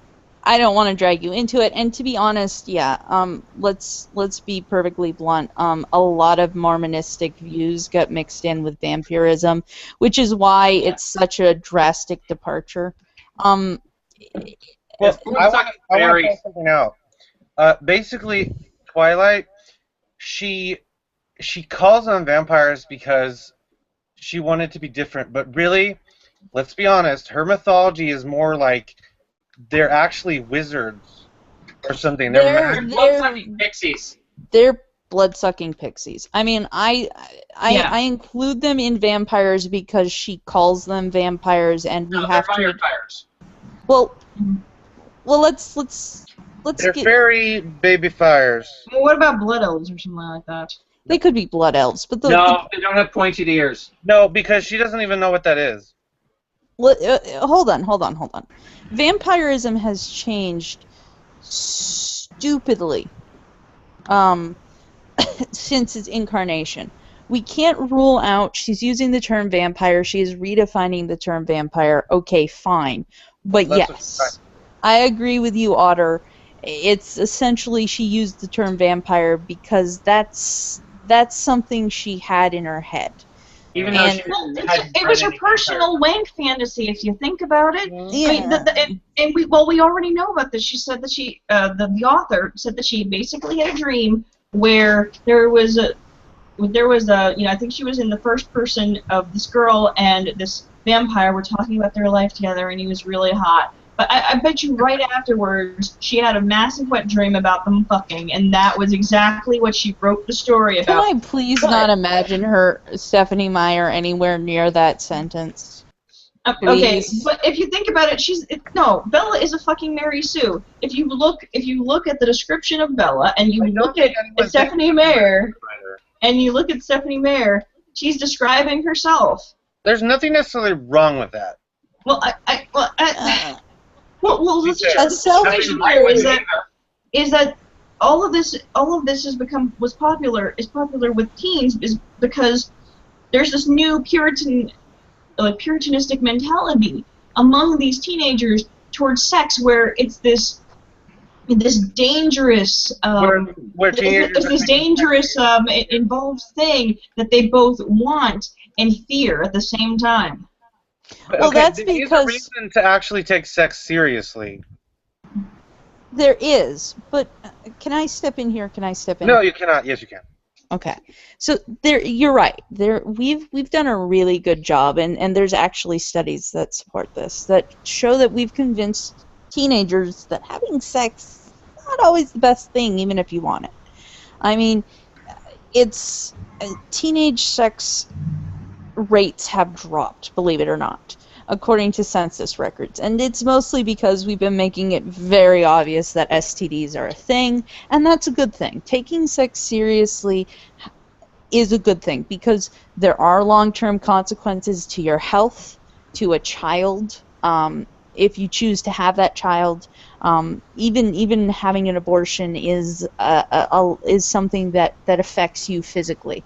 So, And abortions aren't always necessarily 100%. You're gonna not have any complications. oh, and we're not getting into abortions. My point I know, I'm just is, bringing that into it. Like, abortion isn't necessarily... and I'm pushing it back out because that's a dynamite right now. Boom, it's gone. Dynamite! All right, So so the baby parts. What? the point is, Sorry. having sex is the bugaboo for a teenager, and she's right. The reason these are vampires is because it does represent something they want very much but cannot have, or are told they cannot have. And I think if that's really what people think horror is to teenagers these days, that good for them. But no, in all mythological lore, it's very much Book of Mormons talking about Mormonism, and it's very influenced by Mormon mythology and Mormon, not mythology, but Mormon ideals and beliefs. And so, um, I'm going to say that it's vampire in the very loosest sense of the term. Um, I will never take Twilight seriously as a horror novel. I grew up way too immersed in Anne Rice. Well, does anyone even consider it Absolutely. horror? Yeah, I wouldn't consider it to be horror. I mean, It's always been like a romance and supernatural. Right? if you think about it, what But is here's another problem I have with the vampires in it. There's no actual real downside to being a vampire. Yeah. There is there isn't. There's no conflict in the story. The only downside is being with a vampire sexually without being a vampire, then they might accidentally kill you. Yeah. I mean, I can absolutely understand So that. being a vampire is like marriage. Yeah, I mean, it's basically intimacy, basically. Like, there's an abusive relationship that is clearly going on between Bella and Edward, and I will pin it directly on Bella as being the abuser. She is emotionally abusive towards Edward at every chance. I read these books and I felt sick. The only time Edward ever actually harms Bella, I mean, Edward plays his own games, so it's not like it's a two-way street, but the only time Edward even acts close to what Bella has done to him is the time he actually has sex with her, and then there's just bruises everywhere. I find the books disgusting on a moral level because doesn't he like rip out like fuck up her truck so she can't go anywhere and see her friends? He is incredibly controlling, but she is constantly emotionally manipulating him. You have to be controlling of crazy people, or else they might hurt us. Well, yeah, they're both harming each other, but the aggressor in the situation is Bella. Bella is constantly emotionally manipulating, forcing him to reveal details, pushing him to do things in the name of love, and crying when he says no. And so another thing to be aware of is the fact that he doesn't want people to know he's a vampire, and she's clearly crazy. And she knows he's a vampire, so she can tell people, and so it's kind of like no, I want to be controlling. I am never ever going to put Edward Cullen in the category of a victim who has never done anything wrong. He has his moments of just like yeah, he's a stalker. He stands in her bedroom. He's constantly controlling her. He won't let her. He's also a pedophile, considering the age difference. I'm not even going to touch that. He's constantly telling her who she can and cannot be with. They're both equally bad, and it's a very toxic. Or how creepy it is that like Jacob ends up with their daughter, who's like what, 3? That's not creepy at all. She's like 3, and she's been like, and she just like ages. Yeah, but I want to point out that Jacob is the one who gets put down because he accidentally hurts Bella. I don't even remember this part, but like he does something to Bella and suddenly he's a super bad guy because he touched her wrong. And I'm just like, I would date Jacob in a second. You know, because Jacob is not a controlling, manipulative asshat. Well, okay, let's think about this, though, for a second. Most romances in books, like in actual, like, female erotica or just female, like, books that are for female women. Audiences, yes. Yes, that are about romance. The relationships are also usually really screwy. And the people are really weird. Wait a minute. How much erotica for females have you read?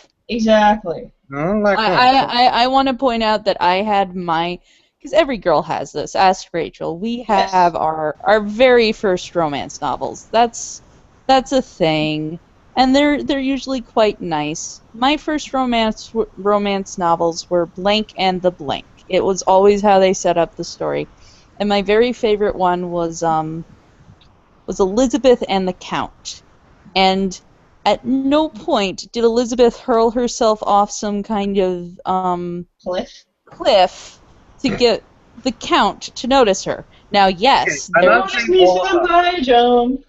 but in general, a lot of romances, and in real life, a lot of romances and people that No, are I mean, the relationships. popular ones these days are the ones that are really fucking dysfunctional because Yeah. that is what gets people's attention.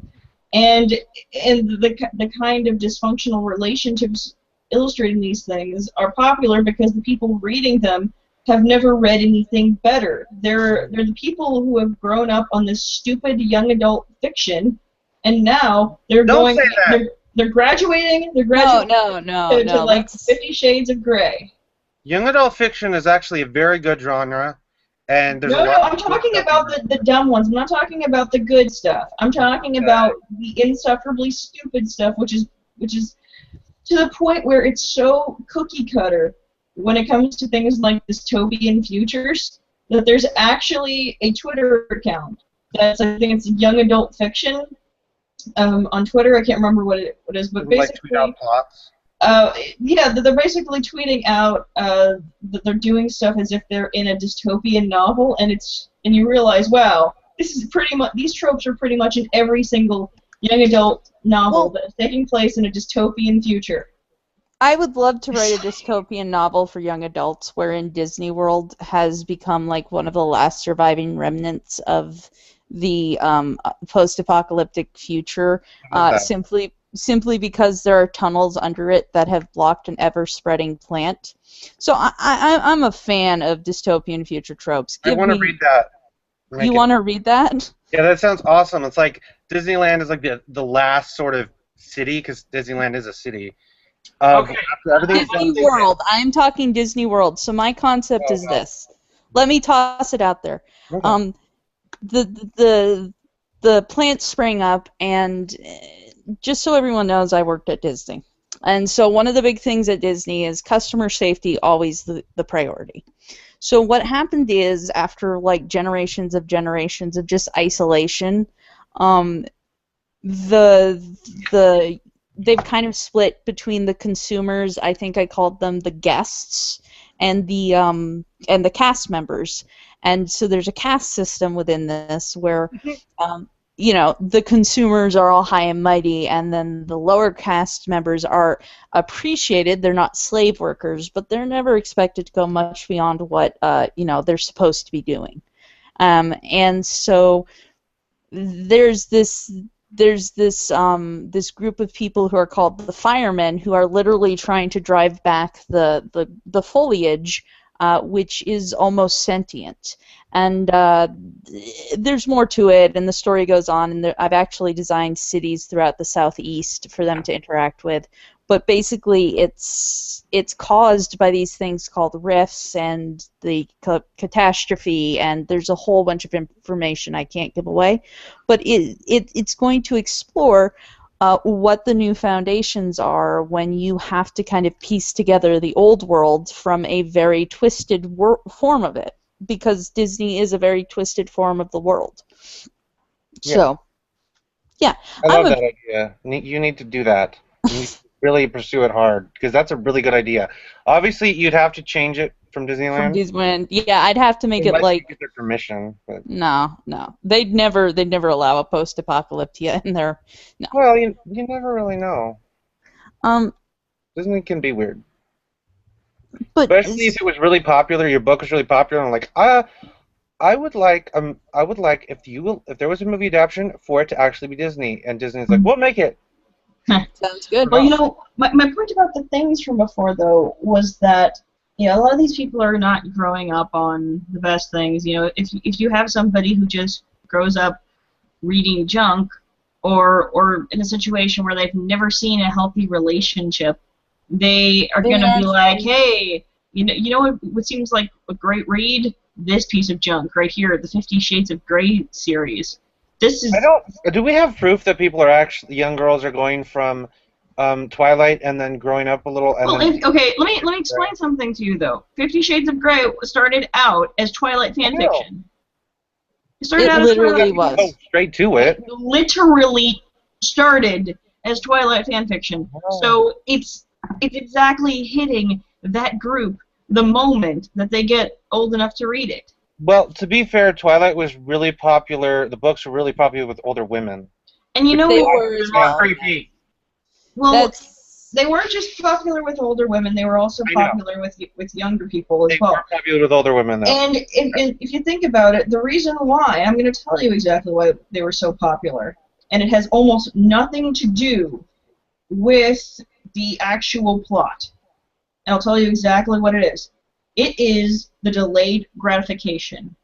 If you start out with the premise where you have people where the will they won't they, are they gonna fuck, are they not gonna fuck, are they gonna end up together, are they not gonna end up together, and you expand that over 3 books or more, that in itself will sell novels. Like X-Files. The desire to see that gratification in the end will motivate people to read it in hopes that eventually they have sex.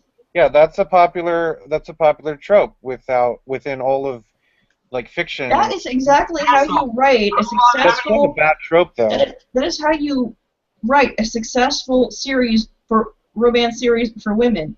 Is you don't even put any sex in there at all. You make them wait for it. A romance novel even waits for a long time before they finally get to the fucking. So it actually, so it actually feels rewarding once you get there, because you feel like you've been building to something. it's foreplay. It's essentially foreplay. Women need foreplay in their porn. So basically, if you did a Memento version of that, you'd start with the sex, and then it'd just get boring after that because the women are like, "There's the sex. Yeah. Okay, close the books." Yeah, exactly. I mean, once you reach the peak, there's really nothing more to do. I mean, was Twilight even back that graphic in the sex in the book? It was not It wasn't particularly graphic. It was the description afterwards of what he'd managed to do to her body. That was graphic. Okay, but anyway. And I heard that the birth like and everything was like really fucked up and graphic as well. Okay. Yeah. I just want to say one more thing about Twilight, and it's the fact that in the last movie, the big fight that never actually happened because they saw the future, that was cool. That was. I will give the movie that. But I want to say something about, girls' first romance novels, because this is really important. Like, she's right. The first romance novel I read was... Actually, it wasn't Elizabeth and the Count. That was my favorite. The first one I read was, interestingly enough, Emily and the Savage. And we're going to go past the fact that that has some really racist connotations for a second. Woo! Racism!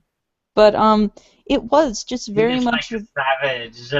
It was very much about an individual who, there was no sex in it. She got captured. It was the building relationship, the tearing between wanting to be, a proper English woman and yet having this desire towards this very different, exotic gentleman, and coming to her own. And that brought for me a view that relationships don't necessarily have to. It was a building. It was about growth. Relationships were about growth for me, and so I always liked the stories where women were independent and they're trying to grow in their own lives, and the relationship adds to that. And that's what started to get me. And yeah, admittedly, I have some other kinks that get tossed in there along the way. But in order for me to actually enjoy my fantasy romance novel, I have to see the woman as someone who's willing to step up and take not charge, but take their relationship into their own hands.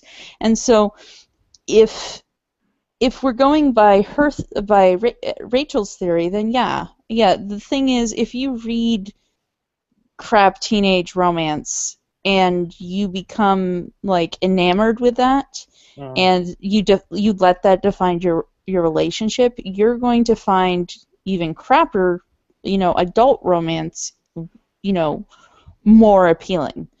So.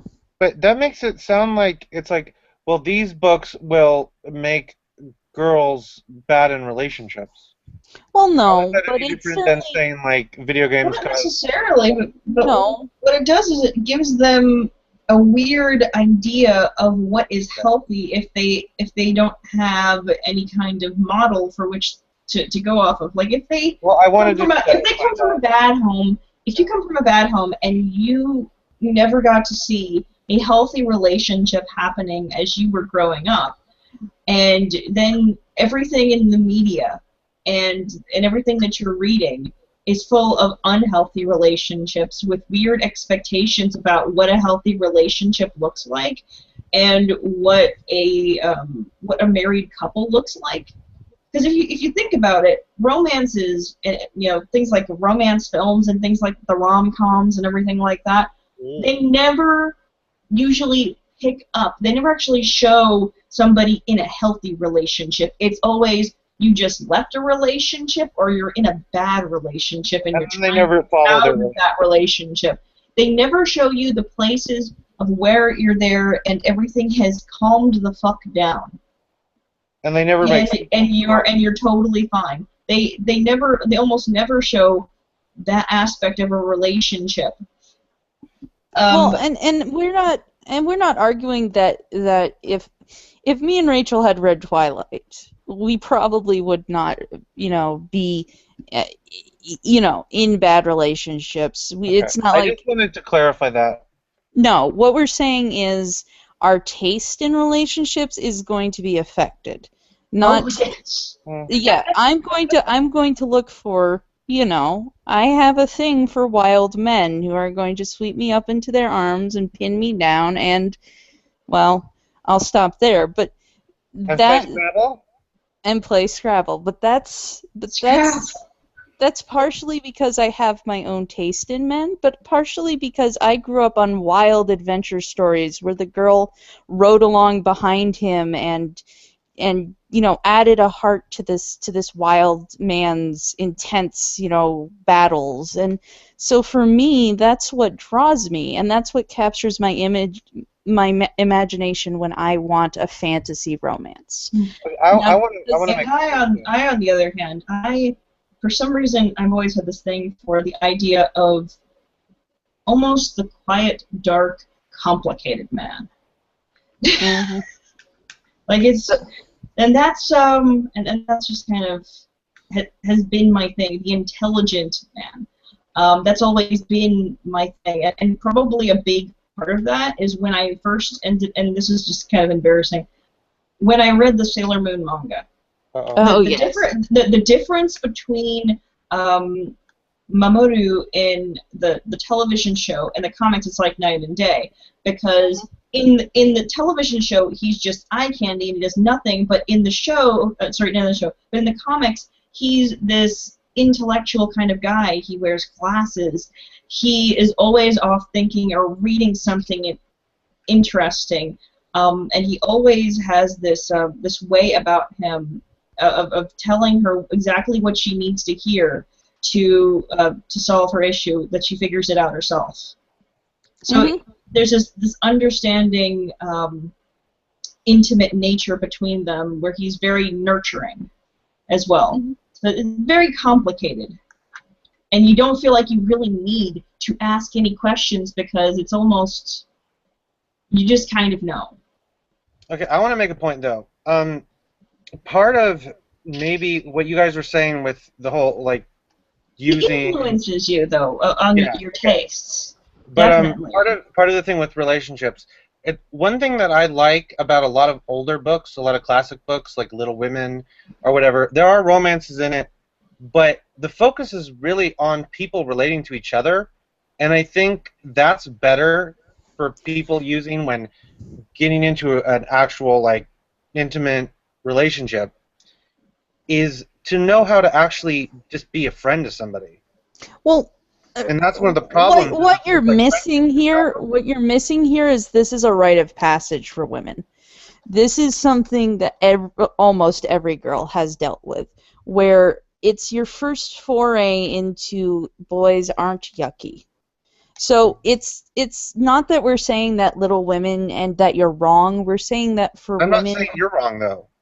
I know you're not, but you're comparing apples to oranges.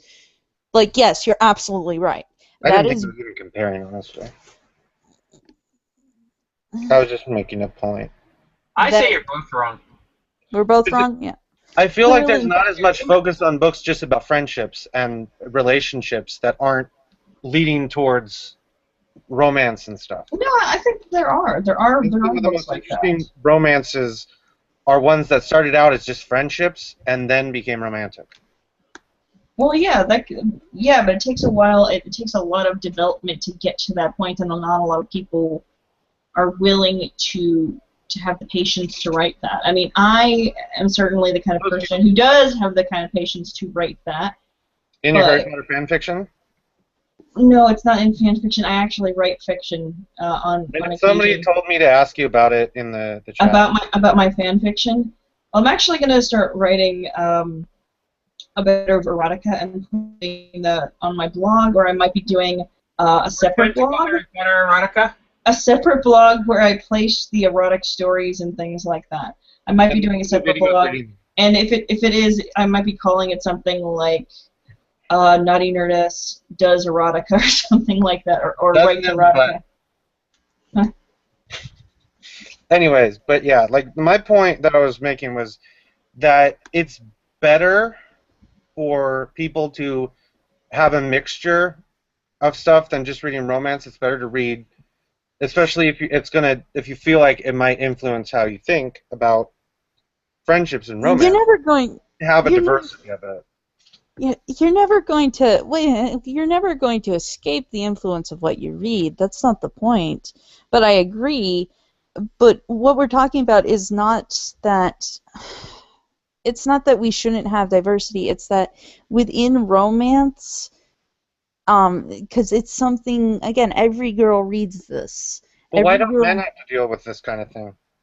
Because, okay. Like, I'm honestly asking. Can I be blunt? Most guys aren't interested in it. Most guys, there's been studies that show that men generally tend to be more focused on the act itself, not the emotions leading up to it. You mean sex? Yes, and that's not to say that men don't experience the emotions, but when the act comes to fruition, men are more attracted to senses, to the sight, sound, physicality of the act. Women very much have an emotional tint to it, where we're talking about the sensation of connecting with another. And it's not that. And so when men go to the place where they want to just kind of be physical about it, they're not going to need an entire book to do it. Women, on the other hand, tend to need that book to get to the end result, because they have a lot more invested in the emotionality of the experience. Well, and it's not even just that. What? It's not even just that. Guys are often more visual. So that's why a lot of the porn for men is not written porn. It is visual. It's visually stimulating stuff. So people are usually thinking, "Oh my gosh, I can't believe that they would do this. They would look at women and they're objectifying them." No, I mean that's how men are. That's their variety of porn. That's what does it for them. Whereas women think that some women in particular think that they are somehow better because their porn is written and emotional.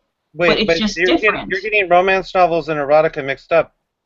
No, they're basically no. We're not getting them mixed. We aren't. No, we're not. Erotica may take it a step further and actually describe the act, but it stimulates the same pleasure centers that the difference is how graphic you're going to get, I think, and how much sex is going to be taking place. Erotica usually has a lot more sex. It's a lot more graphic. It's usually a little more dirty. Whereas romance novels, you might have a little bit of, it's going to be, some might not even get very graphic at all, and they might just describe as little as humanly possible. But focus more on the emotions of what is taking place. Because with romance and stuff, it sounds like you kept saying it was a rite of passage for for girls to read like romance and stuff, and that's how they kind of sort of ended up. It helped them build up what they thought was like what romance was. Yes. Yeah. But then men don't have anything like that, and then when I asked it, you just went straight to, well, they like sex. No, what we're saying no, is we're talking about the difference men don't. No, kind wait a of minute. romance Let me clarify. Men don't have something like this surrounding the concept of romance. They don't. There's Some men no. like to read it, They though. used to. Some men like They're to read used this to. stuff, though. The best example of something like this would be the Tales of King Arthur. Mhm. That is, while it's not porn, it is something that men enjoy and find stimulating, that women can also find stimulating, just like men can find romance stimulating, but on a different, separate level than women do. And again, not bad or good comparatively, but women tend to focus on the romance and the emotions. Men tend to focus on the external, going out into the world and making a difference. Okay. That's what we're saying. So a rite of passage for women is their first romance novel, their first foray into understanding that, yes, we are an emotional being. We will always be an emotional being. We focus on the emotionality. We can, and many women do, have a very logical side. But a lot of women, and so much so that it's a trend, tend to have the emotionality aspect to it. Men are very logical, very forward-thinking. They crave adventure. They crave wildness. Basically, the rite of passage for men in this, the opposite, like the version of it for them would be the damsel in distress type story. Yes, the damsel in distress could be, or Okay, that's what I Star was trying to Wars. get at. Star Wars would be another one. Tales of Star King Wars. Arthur. Star Trek, the exploration, the going out, the adventure type stories. And so for men, you know, the pretending to be a pirate is the big thing. For women, it's Being I have seduced by a pirate. For women, no. it's understanding a man. I'm just joking. There's just so many romance books about like sexy pirates. I mean, Yeah, I remember I was sexy asking, pirates. I remember I was asking Karen, and she's Karen Strawn, and she's written romance novels and stuff before, but she's under her pen name. But what she said is that if you want a woman to be emotionally invested in your book within the first couple of minutes, what you need to do is you need to do it from a man's perspective, because there's this desire within women to understand what's going on in the brain of a man, and that there's something about that. I get it all the time with Mark. I ask him, what you thinking? And he says, with all honesty, I'm not thinking anything. Because he's not. He's thinking, oh, what's for dinner? Oh, you know, I'm going to probably have to take a shower after this. He's not thinking anything deep. But I wanna know him on some very deep level where I get to have this discussion with him. And that's what women crave, is breaking open the heart of a man and plunging into it. And so the romance novel and changing him afterwards. No, that's the thing, though. I don't really want to change a man. In fact, it's the idea of the rarity, Rachel. Of starting to understand. You're My Little Pony rarity. God damn it! Are you saying I'm also a unicorn? I don't care. Well, she is pretty horny. Well, if you're rarity, what am I? No, I'm Pinkie Pie, god damn it. I'm a little horny. No, you are not. Yes, I am Pinkie Pie. I figured you'd be Twilight with all the books you read. God damn it. I figured. Okay, I'm a little bit Twilight, I'm a little bit Pinkie. I'm just saying. I'm all fucking Pinkie. Anyway, guys. The point here is there is no direct correlation. Romance novels for men are very hard to describe because men have a completely different focus on what they find thrilling and exhilarating. Well, that's actually not true, because I've actually read erotica written by men. Are they gaming? But what you notice is that there are differences, and they're very noticeable differences between what is described by women and what is described by men. Men are mostly describing the visual aspect of what is typically considered to be sexy. So they're describing the curvature of the breasts, the quality of their skin, the way that their hips look, and the way Max actually wrote that gyrating around, and the way that it makes them feel. Physically feel.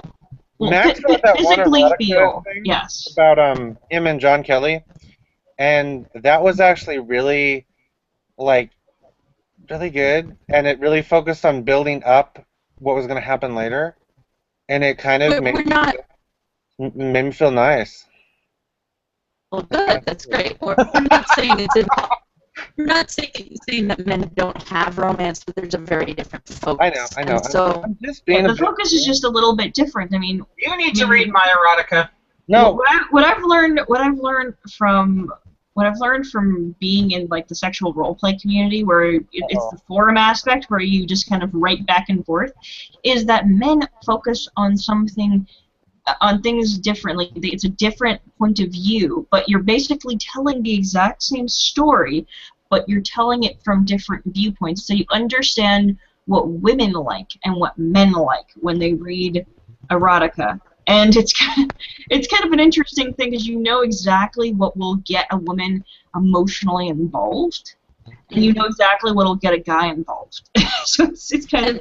And we've derailed this, but the point is that the Twilight is horror in that it takes what women most want and turns it completely on our heads.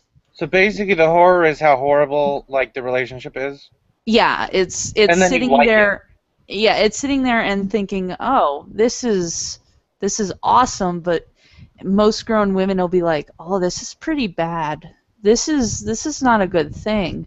And so if a girl takes this and decides, oh, this is romance, not horror, well, then what is she going to look for in a man? What is she going to see as truly romantic? Well, she'll go find a vampire and then try to do it in the butt. I honestly think that that how Twilight should have ended was like she said, "Fuck this shit," and then she just went to college and just fucked up. That would have been nice. With their kid No. that was growing up. The best ending to Twilight would have been with the Winchesters showing up. No, Oh, yes, that would've been awesome. that's a whole other can of worms. The first 5 seasons good, and then it just Or became... Blade. or maybe just Jacob and Edward admitting to their homosexuality. Their Or homoeroticism. Harry Potter showing up saying, "Hey, look at me! I'm a British boy. Come make my babies." And so like Yeah, at which point I would completely make out and just start And then Luke Skywalker. slowly but surely removing each other's clothing. Oh, the Luke Harry Skywalker Potter comes fan with fiction I have Everyone read. gets Luke Skywalker come. What? What? The Harry Potter fan fictions I have read between Harry and Draco, wherein the magical use of not contraceptives, of fertility drugs on men have been explored. Just don't read Rachel Harry read Potter the one? fan fiction because it involves Hermione and tentacles. Okay, but did Well, you? no, read the and one she's that not the turned one into being, the and series? she's not the one being fucked by tentacles. She's the one with the tentacles. Ew. Okay. No, but Shield, did you read the Harry Potter fan fiction that was turned into that horrible series of books that got a movie? What? It was like the Draco. It was the Draco trilogy.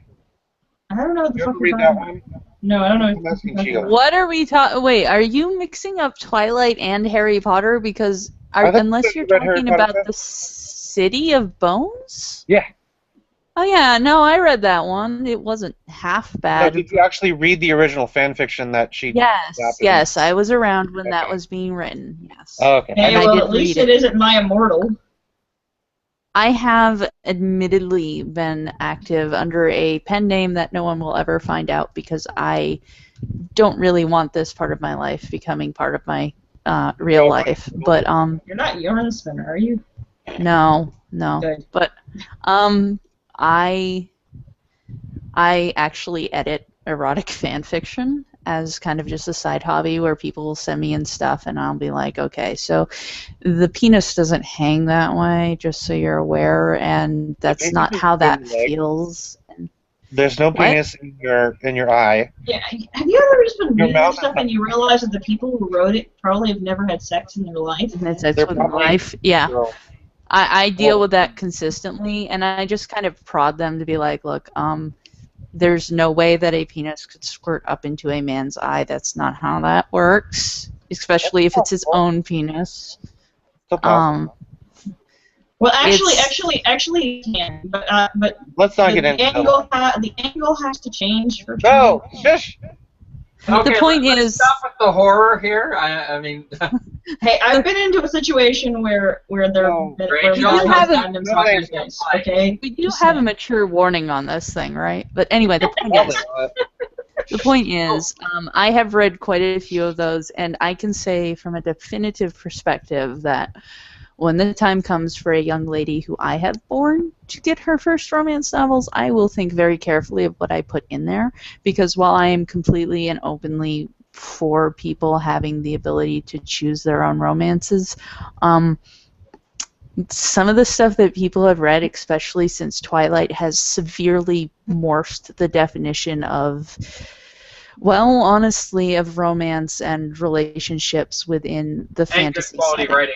Well, you can I'm only good. blame women for the popularity of that, Yeah, it's all women's fault. and some of the guys who bought it because they're confused. I'm definitely not blaming men. I'm fully saying Well, I'm that not women saying you are, should. but I'm just clarifying that, like, you women, you're so bad. Stop it. Stop hurting yourselves. But Women are the real patriarchy. we're it's a rite of passage that should be taken as seriously as Timmy's first baseball game. It's a rite of passage that should be honored just as much as anything else that men do, and vice versa. So, yeah, Twilight sucks in all honesty. You just don't like it. You're right. I don't like No, it. I think No, here. Let me clarify that. You just overanalyzed it. fair enough. That's 'Cause true. My mom enjoyed it, but she never actually thought anything about it after she finished it. Yeah, well, your mother's intelligent then. It was like popcorn to her. Okay. But wanna watch that it. doesn't. She watched the first Um, 3, and then it's like, no. So I watched them all by myself. So I just want you. I can have people reproduce through nasal sex if I really want to. Yeah, you can green hair if you really want to have people reproduce that way. The fact of the matter is, though, if you're going for anything approaching realism, which is what my people tend to try to be doing, I am going to inform you that no. You'd have to literally be holding your penis upright for that to happen, and that's not how that works. But it could be science fiction or fantasy, and therefore allowable. Harry Potter, I would agree with, but I've had realistic settings that people have tried to pull that in. I remember reading about Anne Rice's Sleeping Beauty BDSM series. Oh yes, that may have been a factor in a few of my kinks. I remember reading about parts in it where it's like people would be thrown down into a pit and they'd land on big spike dildo things and they didn't die. Yeah. Stop it, you're getting Well, really excited. I'm sorry, Rachel. I'm not into spiked dildos, to be honest. I won't. No, it's not the. You It's are. not a spike well. dildo that they fall on and they just end up on it and don't die from it. Just goes up their Well, butt. to be fair, there's some interesting lion-shaped one of those that I've had some interest in for a while. But yeah, no. Anne Rice did and Rachel got it. Anne Rice did some interesting things after she stopped writing about the vampires. That's for sure. But then she eventually wrote She's about also Jesus. very Catholic, if that makes any sense. No, she hates. Well, yeah, it was. No, she's very Catholic. No, He's converted. She Catholic and wrote about Jesus, and then she's like, "I hate Catholics and Christians. Well, they're so hypocritical. I'm going to criticize them." No, she's still very Catholic. Okay. She's still very Catholic, but she's trying to improve the Catholic viewpoint of the Really? world. That doesn't make any sense. You can be part of something and still say, hey, maybe you guys should stop being dicks. And that's essentially what she's... I don't know. We're not going to get into this. No, but anyway, the point is, Oh, I can steal a lunchbox. I did not know that. I'm playing Fallout New Vegas in the background. You had one job. The point of this is, yeah, I mean, What is the point of this show? the point of the show is to talk. And I mean, honestly, I think you, me, Rachel, we need to get together and do like a monthly podcast about romance novels, because that would be fun. Erotica and things like that. Yeah, because you're girls, you have to talk about romance. Sexist, misogynist shitlord. Well, not only that, but I mean, we're nerdy girls talking about it, because, you know, we could pull on, like, people who it's, like, their job, but it's not going to be the same effect as having, like, nerdy girls talk about it. Like, just nerd girls who are, like, nerds of that sort of thing, you know? Of the fiction. Just admit you're misogynist shitlords. Oh, I mean, yes, I would. mean, I write this stuff. I mean, I write this stuff on occasion. I mean, I've been writing. It's been an on and off kind of thing, and where I've said to myself, whether or not I feel okay with writing a romance novel, and whether I feel it's beneath me, or just back and forth. But why can't people just write stuff and then to end up with romance in it? Why does it have to start as a romance? I've never liked that idea. Well, yeah. Because it's a very specific thing. Why do people Also, write writing is porn? really involved. Why don't they just write something with sex in it? What? People write porn because that's their job and they're getting paid to write a script. So there you go. People don't get paid to write books. They get paid Yes, they to do. get the book published. Yeah. Well, the reason people focus on the reason people focus on romance is because romance is a very specific thing that produces a lot of money because a lot of people like it, and most of those people are female. And it doesn't really make any sense. It's the same reason that people dress up on May the 4th as Darth Vader. It's just a fandom. It's just part of what we do. And yeah, I don't understand why it's like, let's start out with the romance and then create a story. Because Audrey's might actually like this one of the stories that I've been working on then, because the way that I try to write romance is that I try to approach it from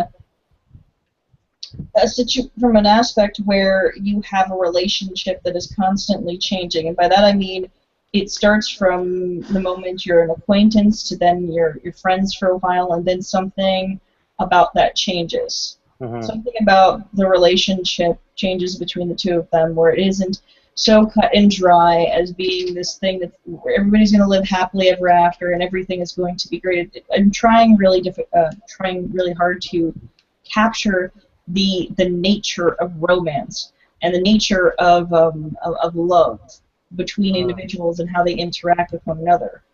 Of whether if you're gonna have like stories about intimate relationships, it's like, I just wish there was more than just it's always going to be like. Well, there's more to the story than just the fact that there are people who are romantically involved, and that's the thing. It's just a part of the larger story, and that's. I would like people to focus more on writing like stories about intimate relationships between people that aren't romantic, that it's like platonic, but it's. Because it's. So you want asexual. You want asexuality. What? You want something that has. You want an asexual story, a story without sexuality. That's understandable, but that's not romance. And so we are talking about it's a specific subgenre that's important to discuss because it does. You know, it is something that's as integral to females as adventure is to males. So I understand what you're saying. You want someone who's going to write about a human relationship that isn't necessarily going to evolve beyond that, but there's tons of those. There's plenty of things that don't. This is a particular subgenre that is just specific. It's a romance subgenre. So there's always going to be that element of romance. That's the point. I know. That's why girls read it. They want to have that romance. So if you used to read a lot of books where it was about two female characters who were super, super, super close friends. Sisterhood of the Traveling Pants. Yeah. Sisterhood of the Traveling Pants. The color purple does devolve slightly, but that's about human relationships. To Kill a Mockingbird. There's plenty of those out there. Now, I feel like there's new stuff though, usually.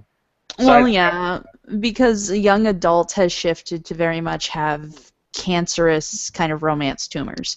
But we aren't talking about young adults. We're talking about specifically the romance genre. So to move out of the One romance, guy who keeps turning out those romance novels and they get turned into movies. yeah, well, John Green is John Green. Nicholas Sparks is the same Yeah, way. Nicholas Sparks.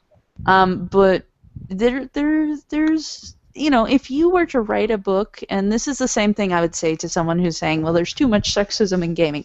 If you were to write a book that's focused solely on human relationships, I'd try reading it, but it wouldn't fill the same niche for me. It just wouldn't. Well, I actually wrote a web series about a male and a female character. It's not about this, but this is a integral part of it, where there's a male and a female character. You think it's supposed to be like a Mulder and Scully thing, where they're probably gonna get together, but eventually they never really do, as far as where it got. But another thing is, I introduce a talking shoebox as a main character, Okay. and Okay. they basically become the talking shoebox's parents. Okay. And I don't know. I liked exploring these characters' friendships. Well, that's fine, and that's what gets you going. That's awesome. I'm all for it. But I'm not saying people should stop writing romance. I wish there was more stories about intimate platonic relationships. well, fine. It seems I like agree. people are always like, "Oh, those characters are really close. They're clearly gay." Oh well, that's always going to. Well, I that's mean, a product supernatural. of I was that's a product of identity politics these days. To be perfectly honest, yeah. is that now nothing can ever just be a simple friendship anymore. People have Or to brother. apply. They have to apply something else, to it. They can't even let something as simple as like a brotherly affection for one another to be what it is. Natural. Oh, that fan fiction is creepy. They have sex with their dad. Ugh. Let me put it this way. How did you even know about this? I read about it and I read some of it because. Why are you reading this fan fiction? Because I wanted to understand what they were doing, and they talk about it in the show. They mention because in the show it's like it's part of the mythology. Okay, what show are we talking about? Supernatural. Okay, yeah. Supernatural, yeah. Well, in the show, people actually know about them because there was a prophet who was writing books about him, and so these fans within the show started writing erotic fan fiction about the brothers having sex. yes, and I looked into it, and it's creepy. Ugh. It is, but Why let me having sex with their father. let me give you a good example of I agree with you. You know how someone said, "Oh, you like Sasuke and Naruto?" No. Naruto. I'm never going to pronounce that right. I grew up in a place where I didn't hear it often enough, so I've got it stuck in my head in the wrong way. I'm sorry. But anyway, no, and here's why. Because those two are rivals and best bros, and they're going to watch each other's backs. They don't have a thing for each other. I'm sorry. Gaara and Naruto, I could see, but not those two. And I spent most of my fandom in that group saying, like, hey guys, is there anyone where they aren't macking on each other and you don't take a one-sight gag and turn it into a, oh no, there isn't? Okay. I'll go sit over here in my corner.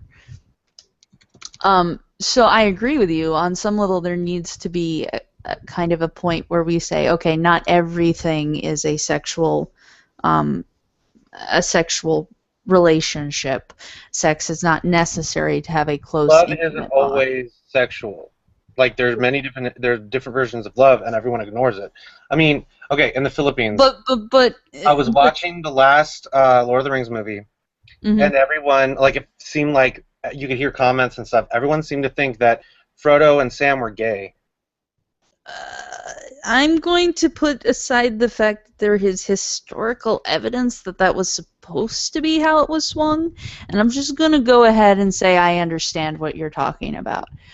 No, I mean, look, there's historical evidence. I want to hear this. Okay, well, okay, I don't really want to. Okay, so everyone knows that Legolas and Gimli. Yes. Yes. Gimli.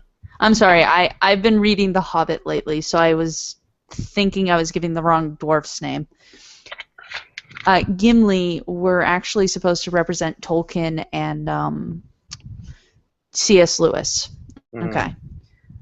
And actually, there's historical evidence that he's kind of making winking jabs at friends when he starts forming the Fellowship. Mhm. And a pair of rather close in that sense males made up his master Bilbo Baggins, or sorry, Frodo Baggins and Samwise Gamgee.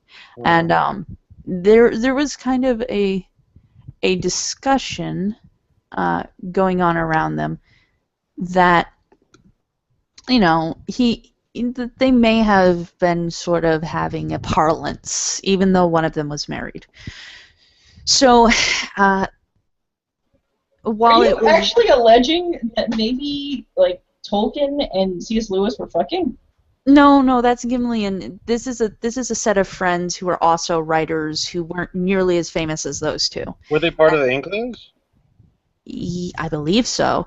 I can't remember where I got this, and I will have to citation the shit out of Yeah, this at some please point. look it up at some point and share it with us Because because like they were all like really religious. Yeah, I know. I think. anything. Hold but on. Frodo and Sam representing Lewis, or sorry, there is precedent Tolkien's. for the fact that C.S. Lewis would include, he included himself and made references to other people than the Inklings within the Space Trilogy. Okay, sorry, it was Frodo and Sam are allegedly a pair of schoolboy friends who Tolkien remembers having gone off to World War One. Okay. The theme of friendship. They were incredibly close, and may have, he's indicated in some of his letters, may have in fact been of that particular persuasion. So it's not outright stated, and he certainly never goes, "Oh yeah, they were getting it on." Wasn't every time that Tolkien represented himself, he represented himself as a hobbit rather than? Yeah, he would. That's weird. He would, but The hobbits represent English people, meaning all English people are lazy. well, What? he and Nords represented are basically himself, the but Jews.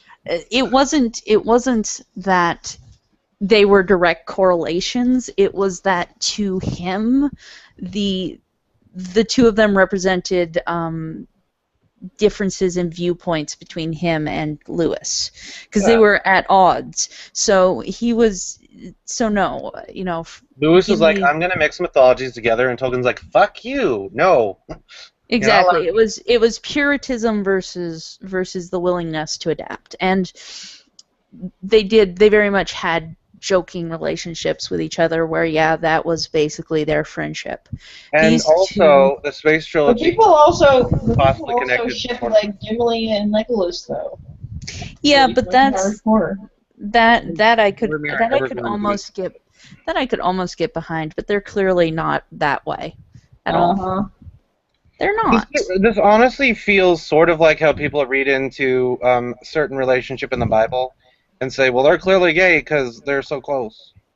Well, His that holy could erection. be a whole discussion that I'm just not going to go Yeah, into. I don't want to really get into it, but it just feels like there are people claiming this about Samwise and Frodo, that it seems more like people are looking into stuff too much and not actually thinking the way people used to think.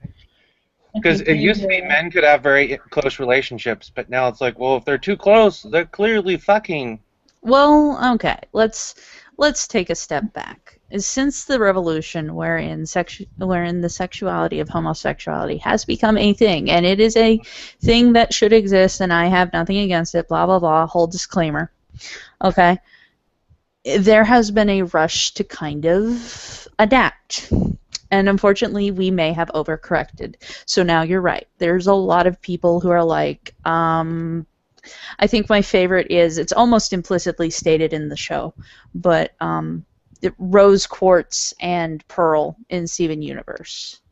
Well, it's it's obvious. It's obvious, but Well, they're not gay for each other, but Pearl is definitely gay for Rose. yes. I thought they didn't have genders. Well, yeah, technically it's not gay, but you know what I mean. Yeah, see, technically. Technically it's not gay. Technicality says lover won't. But here's the point. Like, there are legitimate ones that get drowned out in the arguments over stuff like, whether Applejack and Rainbow Dash are getting it on. No, they're not. It's No, Applejack we're not and having that discussion. I'm giving you an Applejack example. has sex with her brother because he's so handsome. Ah! Just My a minute, point- he's a handsome horse. Okay. Oh, okay. yeah, no. Otter, I need to respond to that. No. What's really and the response to that is, are they having sex? And the answer is, yep. Yeah, okay. And then their daughter is Apple Bloom. No. Ew. No, and actually, Granny, whatever, she actually gave birth to Applejack, and No, she didn't. She's Applejack's Granny Smith father is for a actually the reason. brother. Their parents died. no. What I'm saying is that Big Macintosh, he had sex with Granny, and they gave birth to. Okay, guys, we're going to stop this right here because Big Mac happens to be my favorite character since the comics have come out with an introvert Triggered. thing. But what I am trying to say is, yeah, there's at no point in the children's TV show is there ever any canon indication that they like anyone who is at all involved with them in any way other than platonically. There's And no yet, evidence they're even sexually attracted to anyone or ever have sex. well, Need a pregnant pony? we have ponies who have had children. We have could've ponies kidnapped who them. are. We have ponies who are legitimately married. There has to be an assumption of some kind of reproduction from the adult perspective. but it I is- honestly it's- ship Pinky and cheese sandwich. those would Oh, that that would makes be sense. that would be super adorable. You have no idea. Anyway, I ship it. I ship it. I actually shipped Big Mac and Brayburn for a while, and then I kind of remembered why I What about didn't. Shirley? What about Shirley? You going for that? No, I'm not into Cheerly. Cheerly's kind of background pony that I don't like. She's just kind of that one shot, like, oh yeah, I'm a teacher. But here, anyway, not the point. The point is, That shipping. Macintosh is hot. Yeah, Macintosh is, but shipping is all well and good, but at no point should we make it into some kind of politics game where we try to find the most edgy ship and support it. It's something that you should enjoy, You mean and that like seems to. Asami and Korra? That should never have happened. That shouldn't have happened, guys. I just love watching Rachel scream about that one. Here's Fuck the you, thing, guys. Nor. Fuck you for bringing it up. Okay. Two women are going to sit here, and I'm going to tell you right now, with all due respect to the people who wrote it, I'm glad they got their historical vision out, but it was, it was not well constructed. It was not well hinted at. They were never anything more than friends in my eyes. And so when we round the flipping corner to them having what is clearly a gay love goggle, I was confused. Accepting, because that's clearly what they were trying to get out. But at no point have I ever shipped it. I was more of a Bolin Korra shipper, and I knew that wasn't going to happen when frickin' she started eyeing up Mako. So if I can't even sense it coming, you have not done a good job setting up the romantic relationship. Isn't there evidence that that's- they actually and did that's- that just because fans said this is a Yes, thing? there is evidence to support the fact that they did it because it was a fan favorite, rather because originally the original ending was that she walks off alone, and that she is actually healthy enough to just be self-reliant, and that was supposed to be the message and the end of the fucking show, and which they changed to, oh, by the way, lesbians. Now, At no point, if somebody sets up a relationship Wait. in How a do we show, know one of them isn't trans? we're not even going to get into that. Have we Don't seen even them naked? don't even fucking We bring have this. seen both of them naked enough to know that they are not trans. What if they use magic to hide it from the audience? That's not how the magic in that universe goes. So, I don't know. I moving don't watch forward, the show. if The magic Fudacock, just like Rachel's. You don't have a fucking dick, Nefnor, I swear Ooh. to God. Hold on, you guys. Okay, what we were just talking about with Frodo and Legos, blah, blah, blah. Okay, so supposedly, according to this TV Tropes page, Tolkien was generally perplexed that Frodo and Sam's relationship and Legolas and Gimli's relationship could be interpreted as homosexual. I didn't say it was perplexed. No, I he didn't understand why people thought that. I understand, but there's historical context that he may have been basing it off of two friends who had a closer than normal relationship.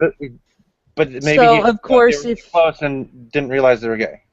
yeah, so he didn't know they were gay, and he wrote out basically what he saw as close friends, and then Heterosexual life partners. yeah, he thought they were heterosexual life partners, and it came off a bit. That's all. That's what I'm insisting upon, is that he based it off a couple of old friends, and I remember that being a thing. Yeah. It's not really that big a deal. Anyways, The point this is- TV page about everyone is gay is interesting. It is. I do want to point out that there's, I'm a shipper at heart. I will ship anything if it makes sense, but I would like to see a well put out, like a well thought out, reasoned relationship that comes to fruition that just happens to be gay, because that would be better representative than an out of curveball left, field pitch. Just that alone would make me very happy, because I could support Karama and Hiei all day long, but I'm not going to turn around and say that the people who wrote that were planning on making that a ship. So it's not fair to the community at large to have Very these robotic. You're not robotic. It sounds like crackly, like so there's something wrong with your connection or something. Yeah, I'm kind of. How's that? It's still like that. It happened before, but then suddenly it went back to normal. How's that? I'm still kind of hearing it, but you like we can understand what you're saying, sort of. It's just kind of hard. Okay, well, I'll try to be aware of it. But the point here is, I want a relationship that is actually well thought out, to build upon as, like, one of the first outings. Like, that would be nice.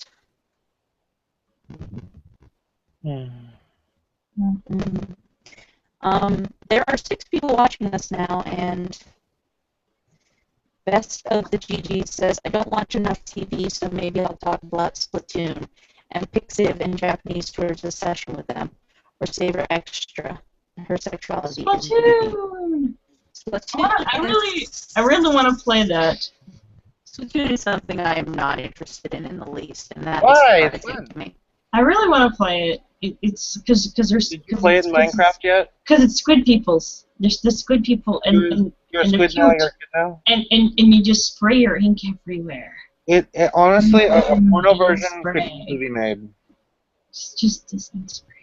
Rachel, start writing up the game document or game dev document for the porn version. Oh And my God. you'll have it But made no, but by the it's weekend. way too easy to write that though.